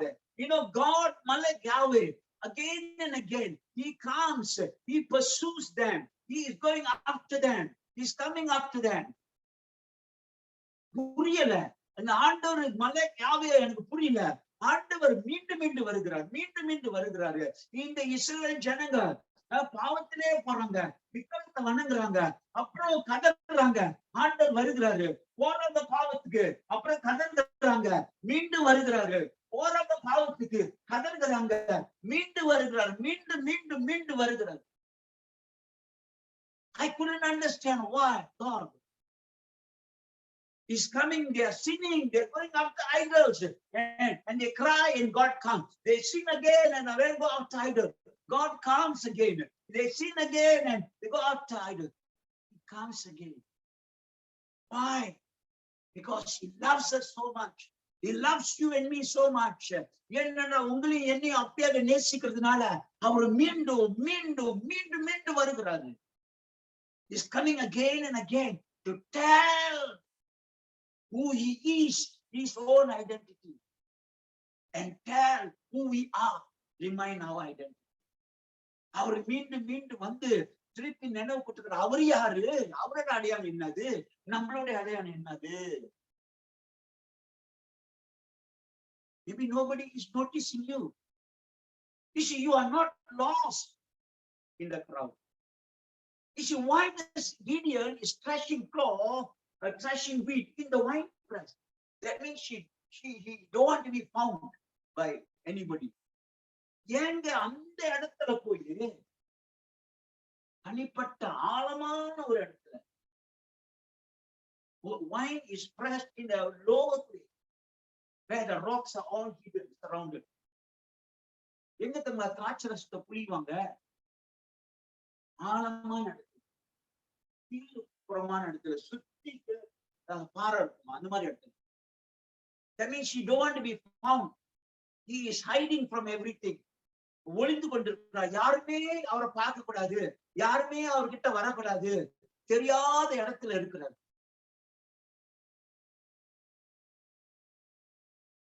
Maybe your friends, your spouse, your friend, your parents, nobody is noticing what you're going through, but Malek Yahweh is watching you. ஒரு காலம் உங்க கணவர், மனைவி, தாய், தகப்பன் அவங்க எல்லாம் உங்களை கவனிக்கல, என்ன நீங்க கடந்து போறீங்க, ஆனா ஆண்டவர் கவனி.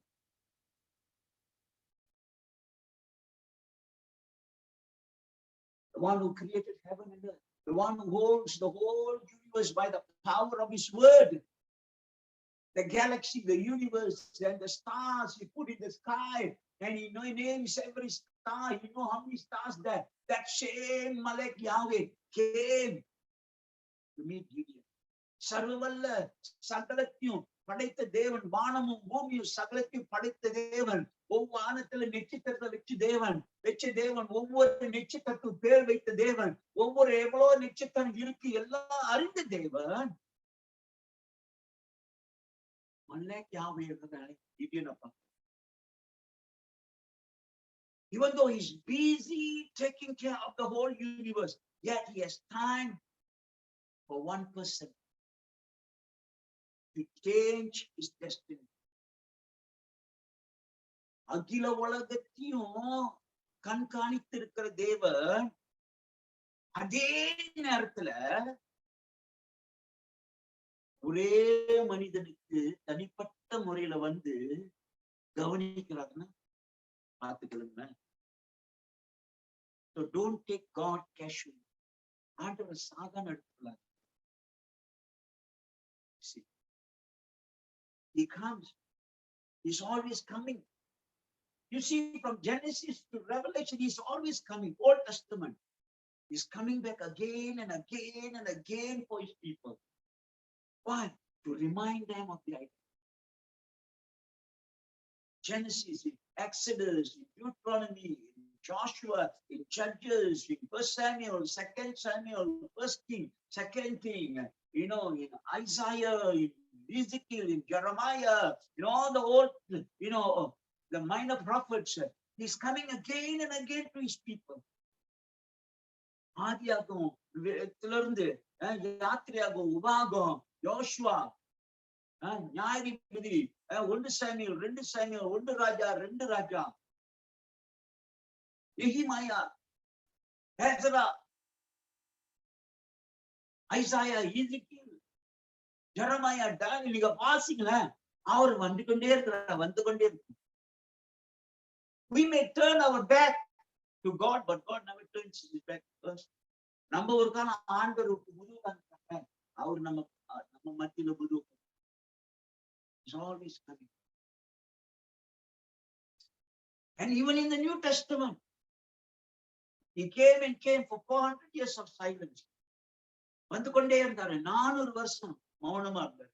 The devil thought he has already won. பிசாசு நினைத்தா அவன் ஜெயிச்சிட்டானு. But then in the New Testament, Mark and Matthew, and in Matthew and Mark and Luke and John, we see he come back again. புதிய ஏற்பாடுல 400 வருஷம் மௌனமா இருந்த தேவன் பிசாசு நினைத்தா அவன் ஜெயிச்சிட்டானு. ஆனாலும் மத்திய, மார்க்கு, லூக்கா, யோவான்ல வாசிக்கிறோம், மீண்டும் வருகிறோம். Why did God came to meet Gideon? Because the situation must be dire important. The situation must be so crucial. The situation must be so desperate. God said, I will come down myself and solve this problem. எங்க ஆண்டவர் Gideon கலந்தார்? அப்பனா அந்த பிரச்சனை தலைக்கு மேல போயிடுச்சு. அப்ப ஆண்டவர் சொல்கிறார், நானே வந்து இத ஒரு முடிவு கட்டுறேன். பழைய ஏற்பாடுல செஞ்சார், புதிய ஏற்பாடுல அவரே வந்து மாம்சம் எடுத்து வந்தார். He came in skin, he came in flesh, in blood. He came as human. In the beginning was the Word, and the Word was with God, and the Word was God. And verse 14 says, the Word became flesh.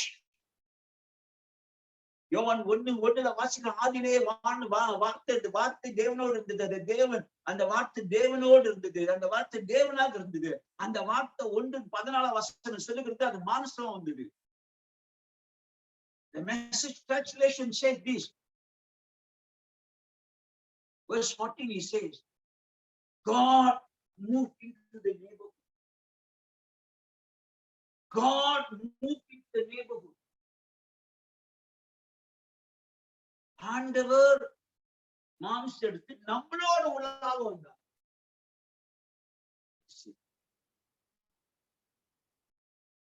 Malak Yahweh came in the flesh. Jesus himself is Malak Yahweh. In Exodus 3:1-2. Now Moses was standing flock of Jethro, his father-in-law, the priest of Midian. He led the flock to the back of the desert and came to Horeb, the mountain of the Lord.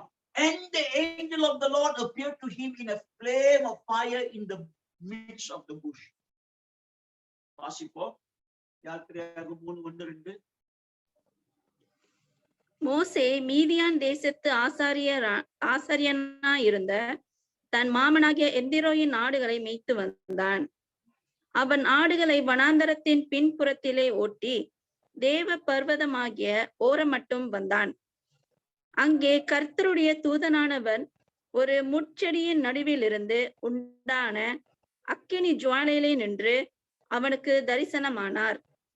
அப்பொழுது அவன் உற்று பார்த்தான். Okay. The angel of the Lord came. Malak Yahweh came to Moses. He was in the wilderness. He's supposed to be the prince of Egypt. Now he's taking care of sheep. In Egypt, he was in the palace. Now he's in the wilderness. மோசே இஜிப்ட்ல அரண்மனையில வாழ்ந்தவன் இப்பொழுது வனாந்தரத்திலே வாழ்ந்து கொண்டிருக்கான். இஜிப்ட்ல ராஜகுமாரனா இருந்தார், இங்க ஆடு மேய்ச்சி கொண்டிருக்கிறான். In Egypt he was a prince. Now he's taking care of his father-in-law's sheep, not even his own. அவன சொந்த ஆடு கூட இல்லை, மாமனார் ஆட பார்த்துக்கணும். He's in the wilderness. Malek Yahweh came. Haggai வனாந்தரத்துல இருக்கிற வேலையில கதறுகிறான், அப்போது அழுகிறான். மலேக் யாவே வருகிறான். காவந்து பண்ணவர்கள் காவந்து பண்ணல, கைவிட்டுட்டாங்க. மலேக் யாவே வருகிறார். யார் நம்மள காவந்து பண்றவங்க எல்லாம் கைவிட்டாலும் மலேக் யாவே வருவார். He came to Shadrach, Meshach, Abednego in the fire, in the midst of the fire. Shadrach, Meshach, Abednego, Daniel 3, Abednego, Daniel 3வது வசனத்துல வாசிப்போம், அக்னி மத்தியிலே அவர் வருகிறார்.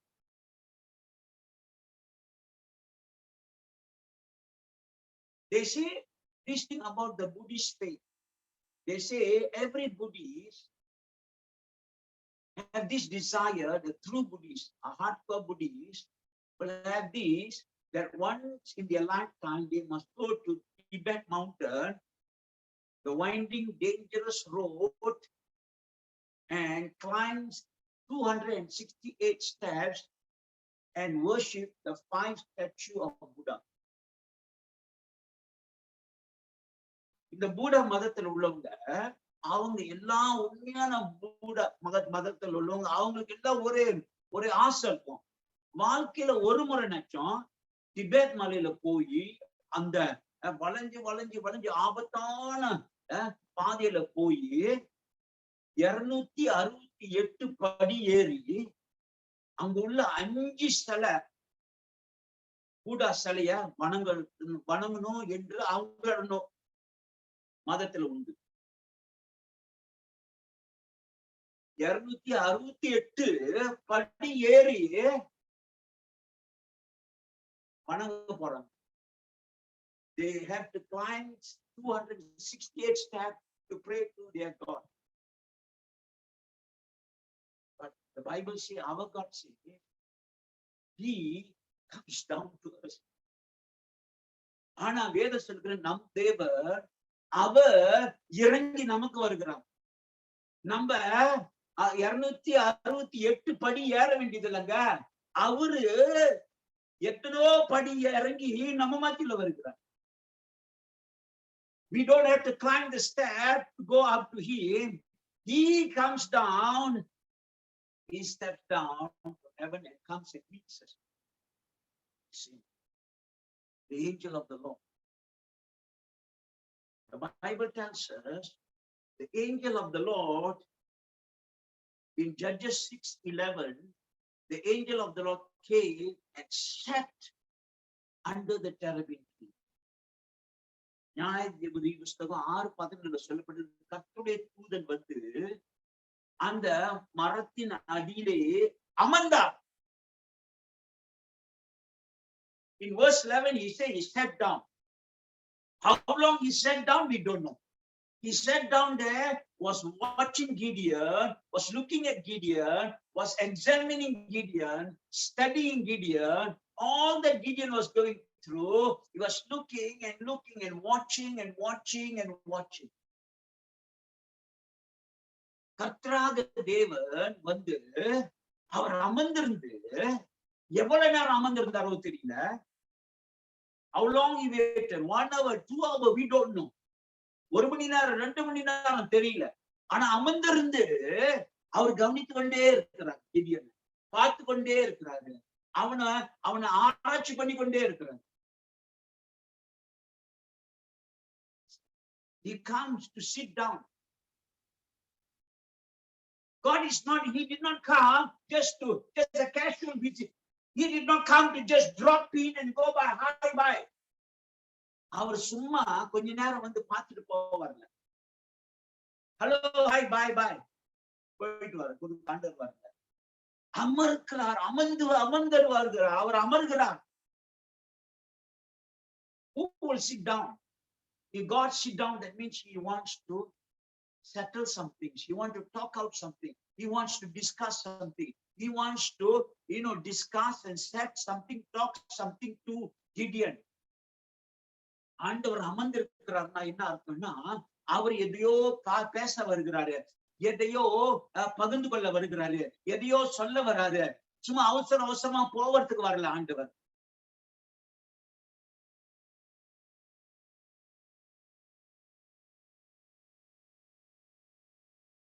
He's going to discuss how to solve this problem. எப்படி இந்த பிரச்சனை தீர்க்கிறது? Revelation chapter 3 verse 20 tells us, behold, I stand at the door and knock. If anyone hears my voice and open the door, I will come in and dine with him and he with me. வெளிப்பாடு 3:20. இதோ வாசற்படியிலே நின்று தட்டுகிறேன்.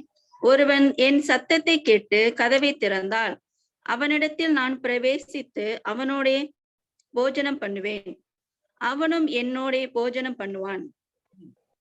God has come. He said, I'll come and dine. If anyone hear my voice, I'm knocking. If anyone hear my voice and open the door, then I will come in and dine with him. ஆண்டவர் சொல்லுகிறாரு, நான் கதவை தட்டுகிறேன், என் சத்தத்தை எவனாச்சு கேட்டு கதவை திறந்தால் நான் வந்து அவனோடு பிரவேசித்து அவனோடு சாப்பிடுவேன்.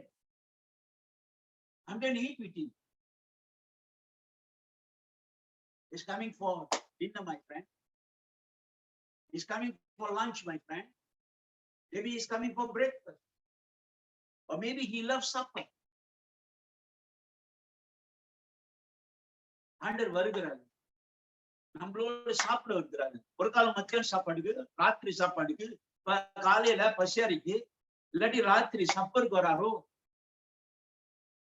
You see, if he is coming to dine, anybody who comes to dine, that means he will come and sit down to dine. You cannot stand and dine. You cannot walk and dine. You cannot come quickly and dine. No.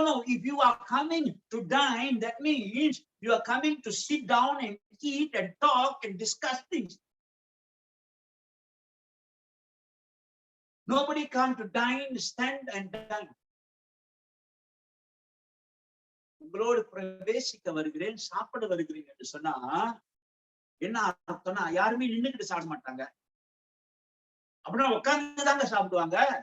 உட்கார்ந்து சாப்பிட்டா ஏதோ பேசிதான் சாப்பிடுவாங்க, பேசாம சாப்பிட மாட்டோம். ஏதோ பேசுகிறாரு, ஏதோ பகிர்ந்து கொள்ள போகிறாரு. God say, I want to come in. I want to come and sit down and talk to you. That is our God. That's why he came in the flesh. அதனாலதான் அவர் மாம்சமா வந்தாங்க. God is engaged in every situation of life. He came, sat down. And in verse 12, it says this. In verse 11, he says he came and sat down. And verse 12, he says, the Lord appeared to him. And the angel of the Lord appeared to him. Verse 11 says the angel of the Lord came and sat down. Verse 11. Verse 12 says the angel of the Lord appeared to him and said to him, Gideon, man of valor, the Lord is with you. 11 வசனத்துல 6:11 சொல்லுகிறாரு, கர்த்தர், தேவனுடைய கர்த்தர் வந்து அமர்ந்திருந்தார். 12வது வசனம் சொல்லுகிறது, அவர் கிதியோனுக்கு வெளிப்பட்டு சொல்லுகிறார், பராக்கிரமசாலியே, தேவன் உன்னோடு இருக்கிறார். These are the two different things. First he came, second he appeared. So he came and sat down and watched. But Gideon was not aware of it. He was there, but Gideon was not aware of it. ஆண்டவர் வந்தார், ஆனா அவன் Gideon அவன் உணரவில்லை, அவன் பார்க்க முடியல, அவன் ஆண்டவரை பார்க்கல. ஆனா அவர் வந்து உட்கார்ந்து இருக்கிறாரு. அநேக நேரத்துல தேவன் வந்து நம்மளோட உட்கார்ந்து இருக்கிறார், நமக்கு கவனிக்க முடியல அவரை, நம்ம தான் அவரை உணர முடியல. Many times he comes and sit down and dine with us, but we got no time. We don't recognize him. We don't see him. We are not aware of his presence. But he is still watching. He is still coming. அவர் அங்க உட்கார்ந்து இருக்காரு. ஆனா detail உணரல. அநேக நேரத்துல ஆண்டு நம்ம மத்தியில வந்திருக்கிறார், நம்ம உணரல. நமக்கு தெரியல அவர் வந்திருக்கிறார். ஆனா வந்து பார்த்து கொண்டுதான் இருக்கிறாரு.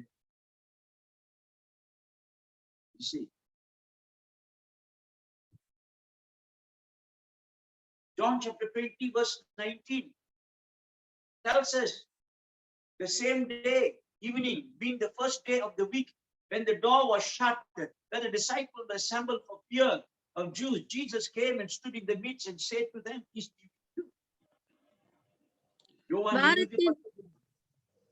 வாரத்தின் முதல் நாளாகிய அன்றைய தினம் சாயங்கால வேளையிலே சீஷர்கள் கூடியிருந்த இடத்தில் யூதர்களுக்கு பயந்ததினால் கதவுகள் பூட்டியிருக்கையில் இயேசு வந்து நடுவே நின்று, உங்களுக்கு சமாதானம் என்றார். God comes, God appears. Here, God appears. So Gideon is hiding, but God found him where he was hiding. Gideon ஒளிந்திருந்தான், அந்த ஒளிந்திருந்த இடத்துல ஆண்டவர் அவனை கண்டுபிடிச்சிட்டாரு. அதனாலதான் தாவீது சொல்லுகிறாரு சங்கீதம் 39 7-12 வரைக்கும், ஆண்டவரே நான் எங்க ஓடுவேன்? வானத்துக்கு போனா, பூமிக்கு அடியில போவனா, கடலுக்கு அடியில போவனா, எங்க போனாலும் நீங்க இருக்கீங்க. God, where shall I run to? Psalms 139 7-12 says, you are everywhere. If I go heaven, you are there. Earth, I there. Under the earth, there. Under the sea, everywhere I go, I cannot hide anywhere. Do you know you cannot hide from God? He appeared. He revealed himself. He came, but now he is revealing himself. He opened the eyes. He unveiled the eyes of Gideon. And now Gideon could see God. Unless God open our eyes, we cannot see him. That's why we should always pray, God, open my eyes that I may see you. அதனால எப்போதுமே ஜெபம் பண்ண, ஆண்டவரே கண்களை திறந்து விடுங்க, அப்போது உங்களை பார்க்க முடியும். அவர் திறந்தாதான் பார்க்க முடியும். அவர் வெளிப்படுத்தினாதான் நம்ம பார்க்க முடியும். வந்தாரு, கவனித்தாரு, இப்பொழுது வெளிப்படுத்துகிறார்.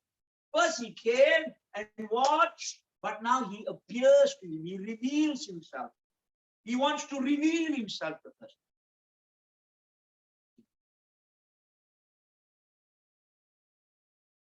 Most of the time, I'm not satisfied just hearing and reading the great things God did to Abraham and Moses and Daniel and David and all that. Anna, Esther, and the New Testament, raising Lazarus to the apostles, blind Bartimaeus, Mary Magdalene, and all kinds of miracles.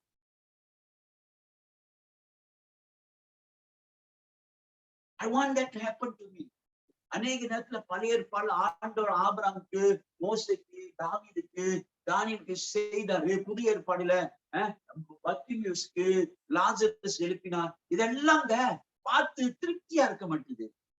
ஆண்டவர் நமக்கே செய்ய மாட்டாரு, அவரே செய்வார், செய்ய முடியும். The Bible says he is the same yesterday, today and forever. அவர் நேற்றும் இன்றும் என்றும் மாறாதவர். அதே மலை யாவே வந்து செய்தார்ல, அதே நமக்கு செய்யணும். So he came to Gideon and said, Gideon, I came to tell you, you are a mighty man of valor. Gideon, நீ வந்து சர்வவல்ல, நீ ஒரு பராக்கிரமசாலி. அதான் உன் அடையாளம். இந்த பயத்தின் சூழ்நிலையில் இருந்தாலும் நான் மலை யாவை வந்து உனக்கு வெளிப்படுத்துகிறேன். நான் யாரு, நீ யாரு? நீ ஒரு பராக்கிரமசாலி. You are a mighty man of valor. Remember that. You are a God's son. You are a God's child. நீ ஒரு தேவனுடைய குமாரன், தேவனுடைய மகன், என்னுடைய மகன் என்று நான் உன்னை வெளிப்படுத்த வந்தேன். If you will believe, if you will trust me and believe and obey and accept your identity in me, then I will use you and set you free and set your people free.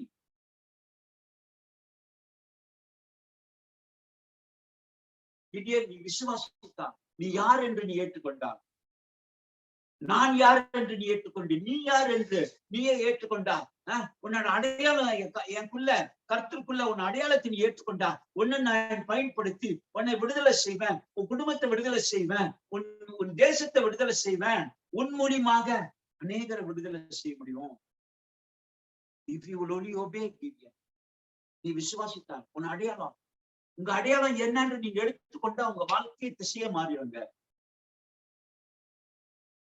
If you know your identity, you can change things. Who you are in God, who you are in Christ can change the whole thing.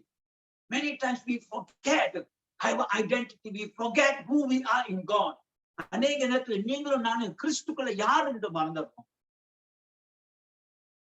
Gideon, if you will believe, I will use you. Gideon, remember there is chapter 7 coming, where if you believe in chapter 7 with 300 men, I'm going to use you to destroy 140,000 men. Gideon, நீ விசுவாசித்தால் நம்பினா உன் அடையாளத்தை நீ ஏற்றுக்கொண்டால், ஏழாவது அதிகாரம் ஒண்ணு இருக்கு கிடியோன், அதுல ஒன்னு வைத்து 300 பேரை வைத்து 1,40,000 சேனைகளை நான் முறியடிப்பேன். I'm trusting you, I'm counting on you, Gideon. நான் உன்னை விசுவாசிக்கிறேன், உன்னை நம்புறேன், உன்னை நம்பி இருக்கிறேன் கிடியோன். நீ விசுவாசிப்பியா? நீ நம்புவியா? நீ ஏற்றுக்கொள்வியா? And the next thing God says, go and pull down the idol in your house. அடுத்தது ஆண்டவர் சொல்கிறாரு, போய் உன் குடும்பத்தில் உள்ள அந்த விக்கிரங்களை உடைத்து தள்ளு. You see, God has given us, you and I, the power, the authority, destroy idolatry, and so that your family can be saved, your children can be saved, your children can be saved, a generation can be saved, the future generation can be saved. If you know your identity and take your identity and change your destiny, it will change so many people's destiny. உன் அடையாளத்தை எடுத்துக்கொண்டு அந்த விக்கிரங்களை இழுத்து தள்ளனியா, நீ உன் குடும்பத்தை ரட்சித்துக் கொள்வாய், உன் பிள்ளைகளை ரட்சித்துக் கொள்வாய், உன் பிள்ளைகளை ரட்சித்துக் கொள்வாய், உன் தேசத்தை ரட்சித்துக் கொள்வாய். You will pull them out of hell and take them to heaven. நீ அவர்களை நரகத்திலிருந்து விடுதலை செய்து பரலோகத்துக்கு கொண்டு போவாய். நீ விசுவாசிப்பாயா? Can you believe, Gideon? If you will accept your identity, I have come to tell you that I, Malek, Yahweh, what I say I will do. நீ விசுவாசித்தா நான் மலேக் யாவே, நான் எதை சொல்லுகிறனோ அதை செய்வேன்.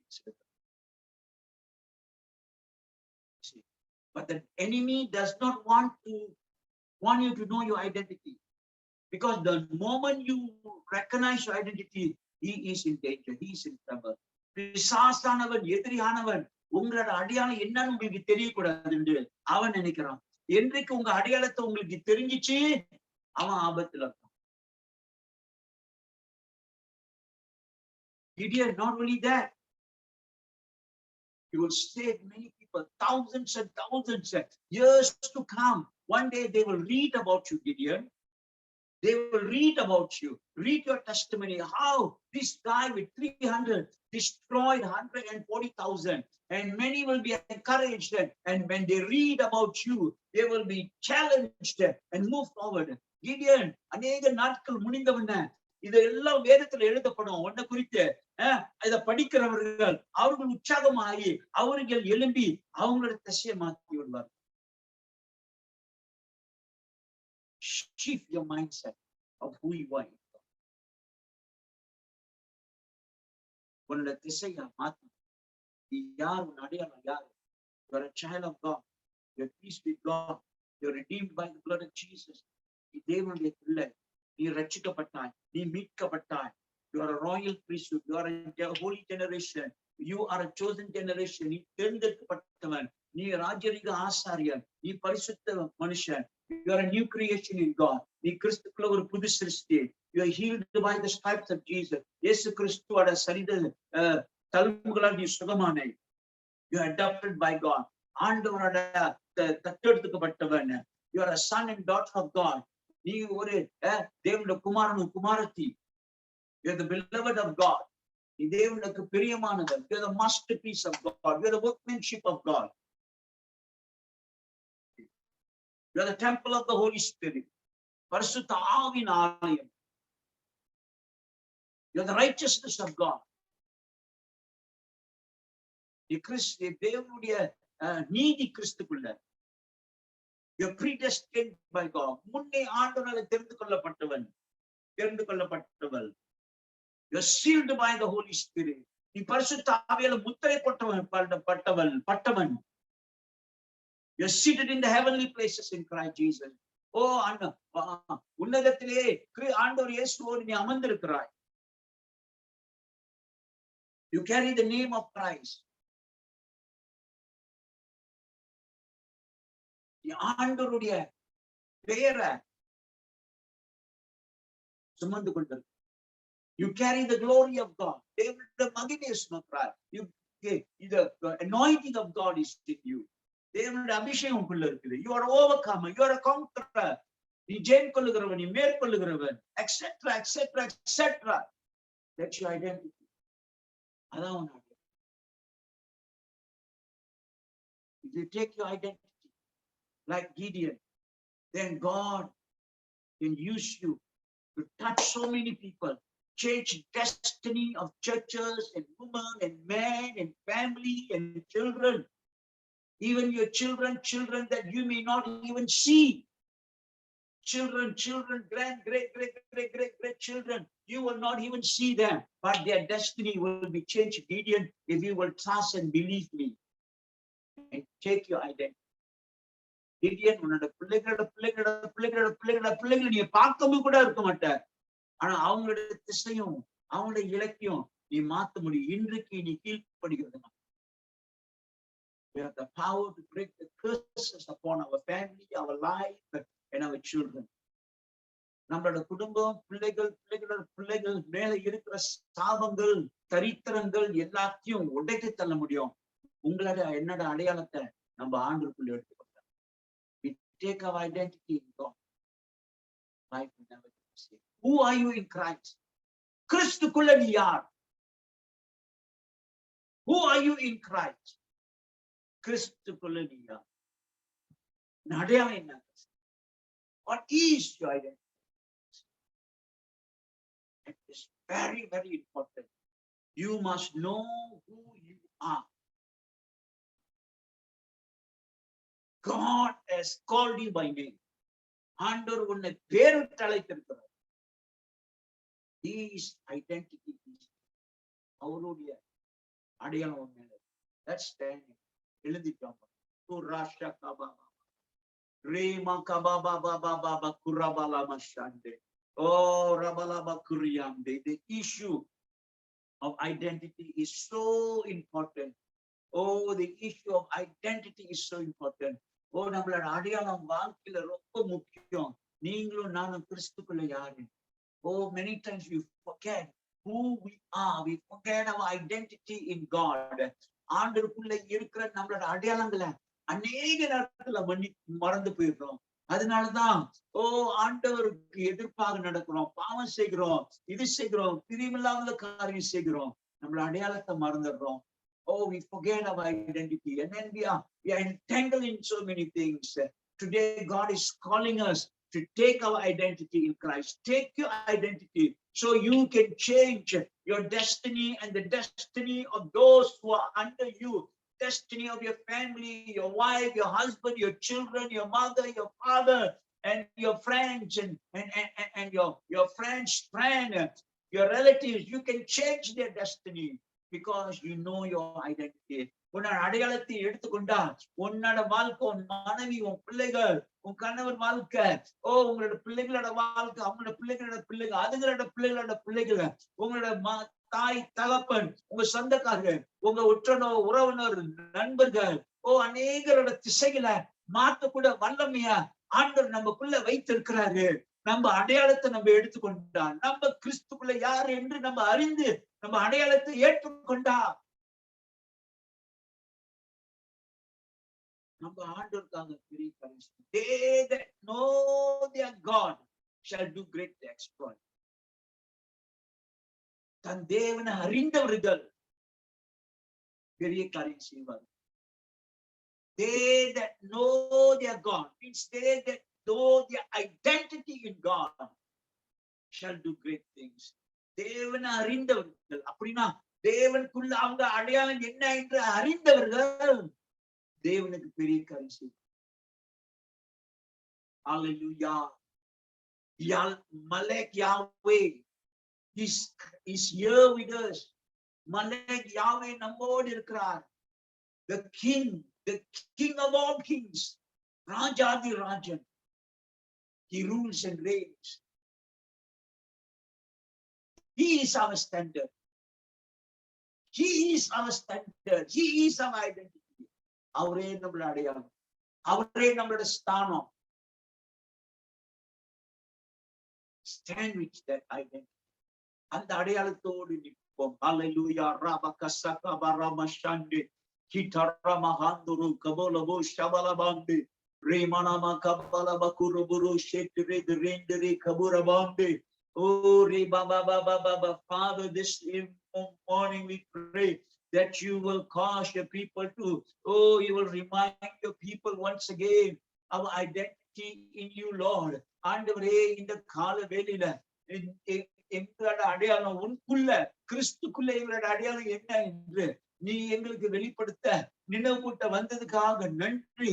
எங்க அடையாளத்தை நாங்க ஏற்றுக்கொள்ள, அதை ஏற்று அது பிரகாரம் நடக்க நீ வழி நடத்த. Lord, help us to take over, take our identity in our hands, Lord. Take our identity in our hands, who we are in Christ, so that God, we can rise and do great exploit in your name. நாங்க எழுந்து உன் நாமத்துல பெரிய காரியம் செய்ய முடியாங்க. இயேசுவின் நாமத்துல பெரிய காரியம் செய்ய முடியாங்க. ஆசீர்வதியம். எங்க அடையாளத்தை நாங்க மறக்காதபடி, கிறிஸ்துக்குள்ள நாங்க யார் என்று ஒவ்வொரு நாளும் நினைவுட்டு ஆண்டவரே. Lord, remind us our identity every day in Christ, who we are in Christ. Rabba. Don't forget your identity in Christ. கிறிஸ்துக்குள்ள உன் அடையாளத்தை மறந்து விடாத. Oh God, release the dimension of identity into our life. The dimension of identity in our life. ஆண்டவரே, கிறிஸ்துக்குள்ள அந்த அடையாளத்தின் ஸ்தானத்தை எங்களுக்குள்ள வைக்கும்படி செபிக்கிறோம் இயேசுவின் நாமத்துல. Release, Father, release the value of identity.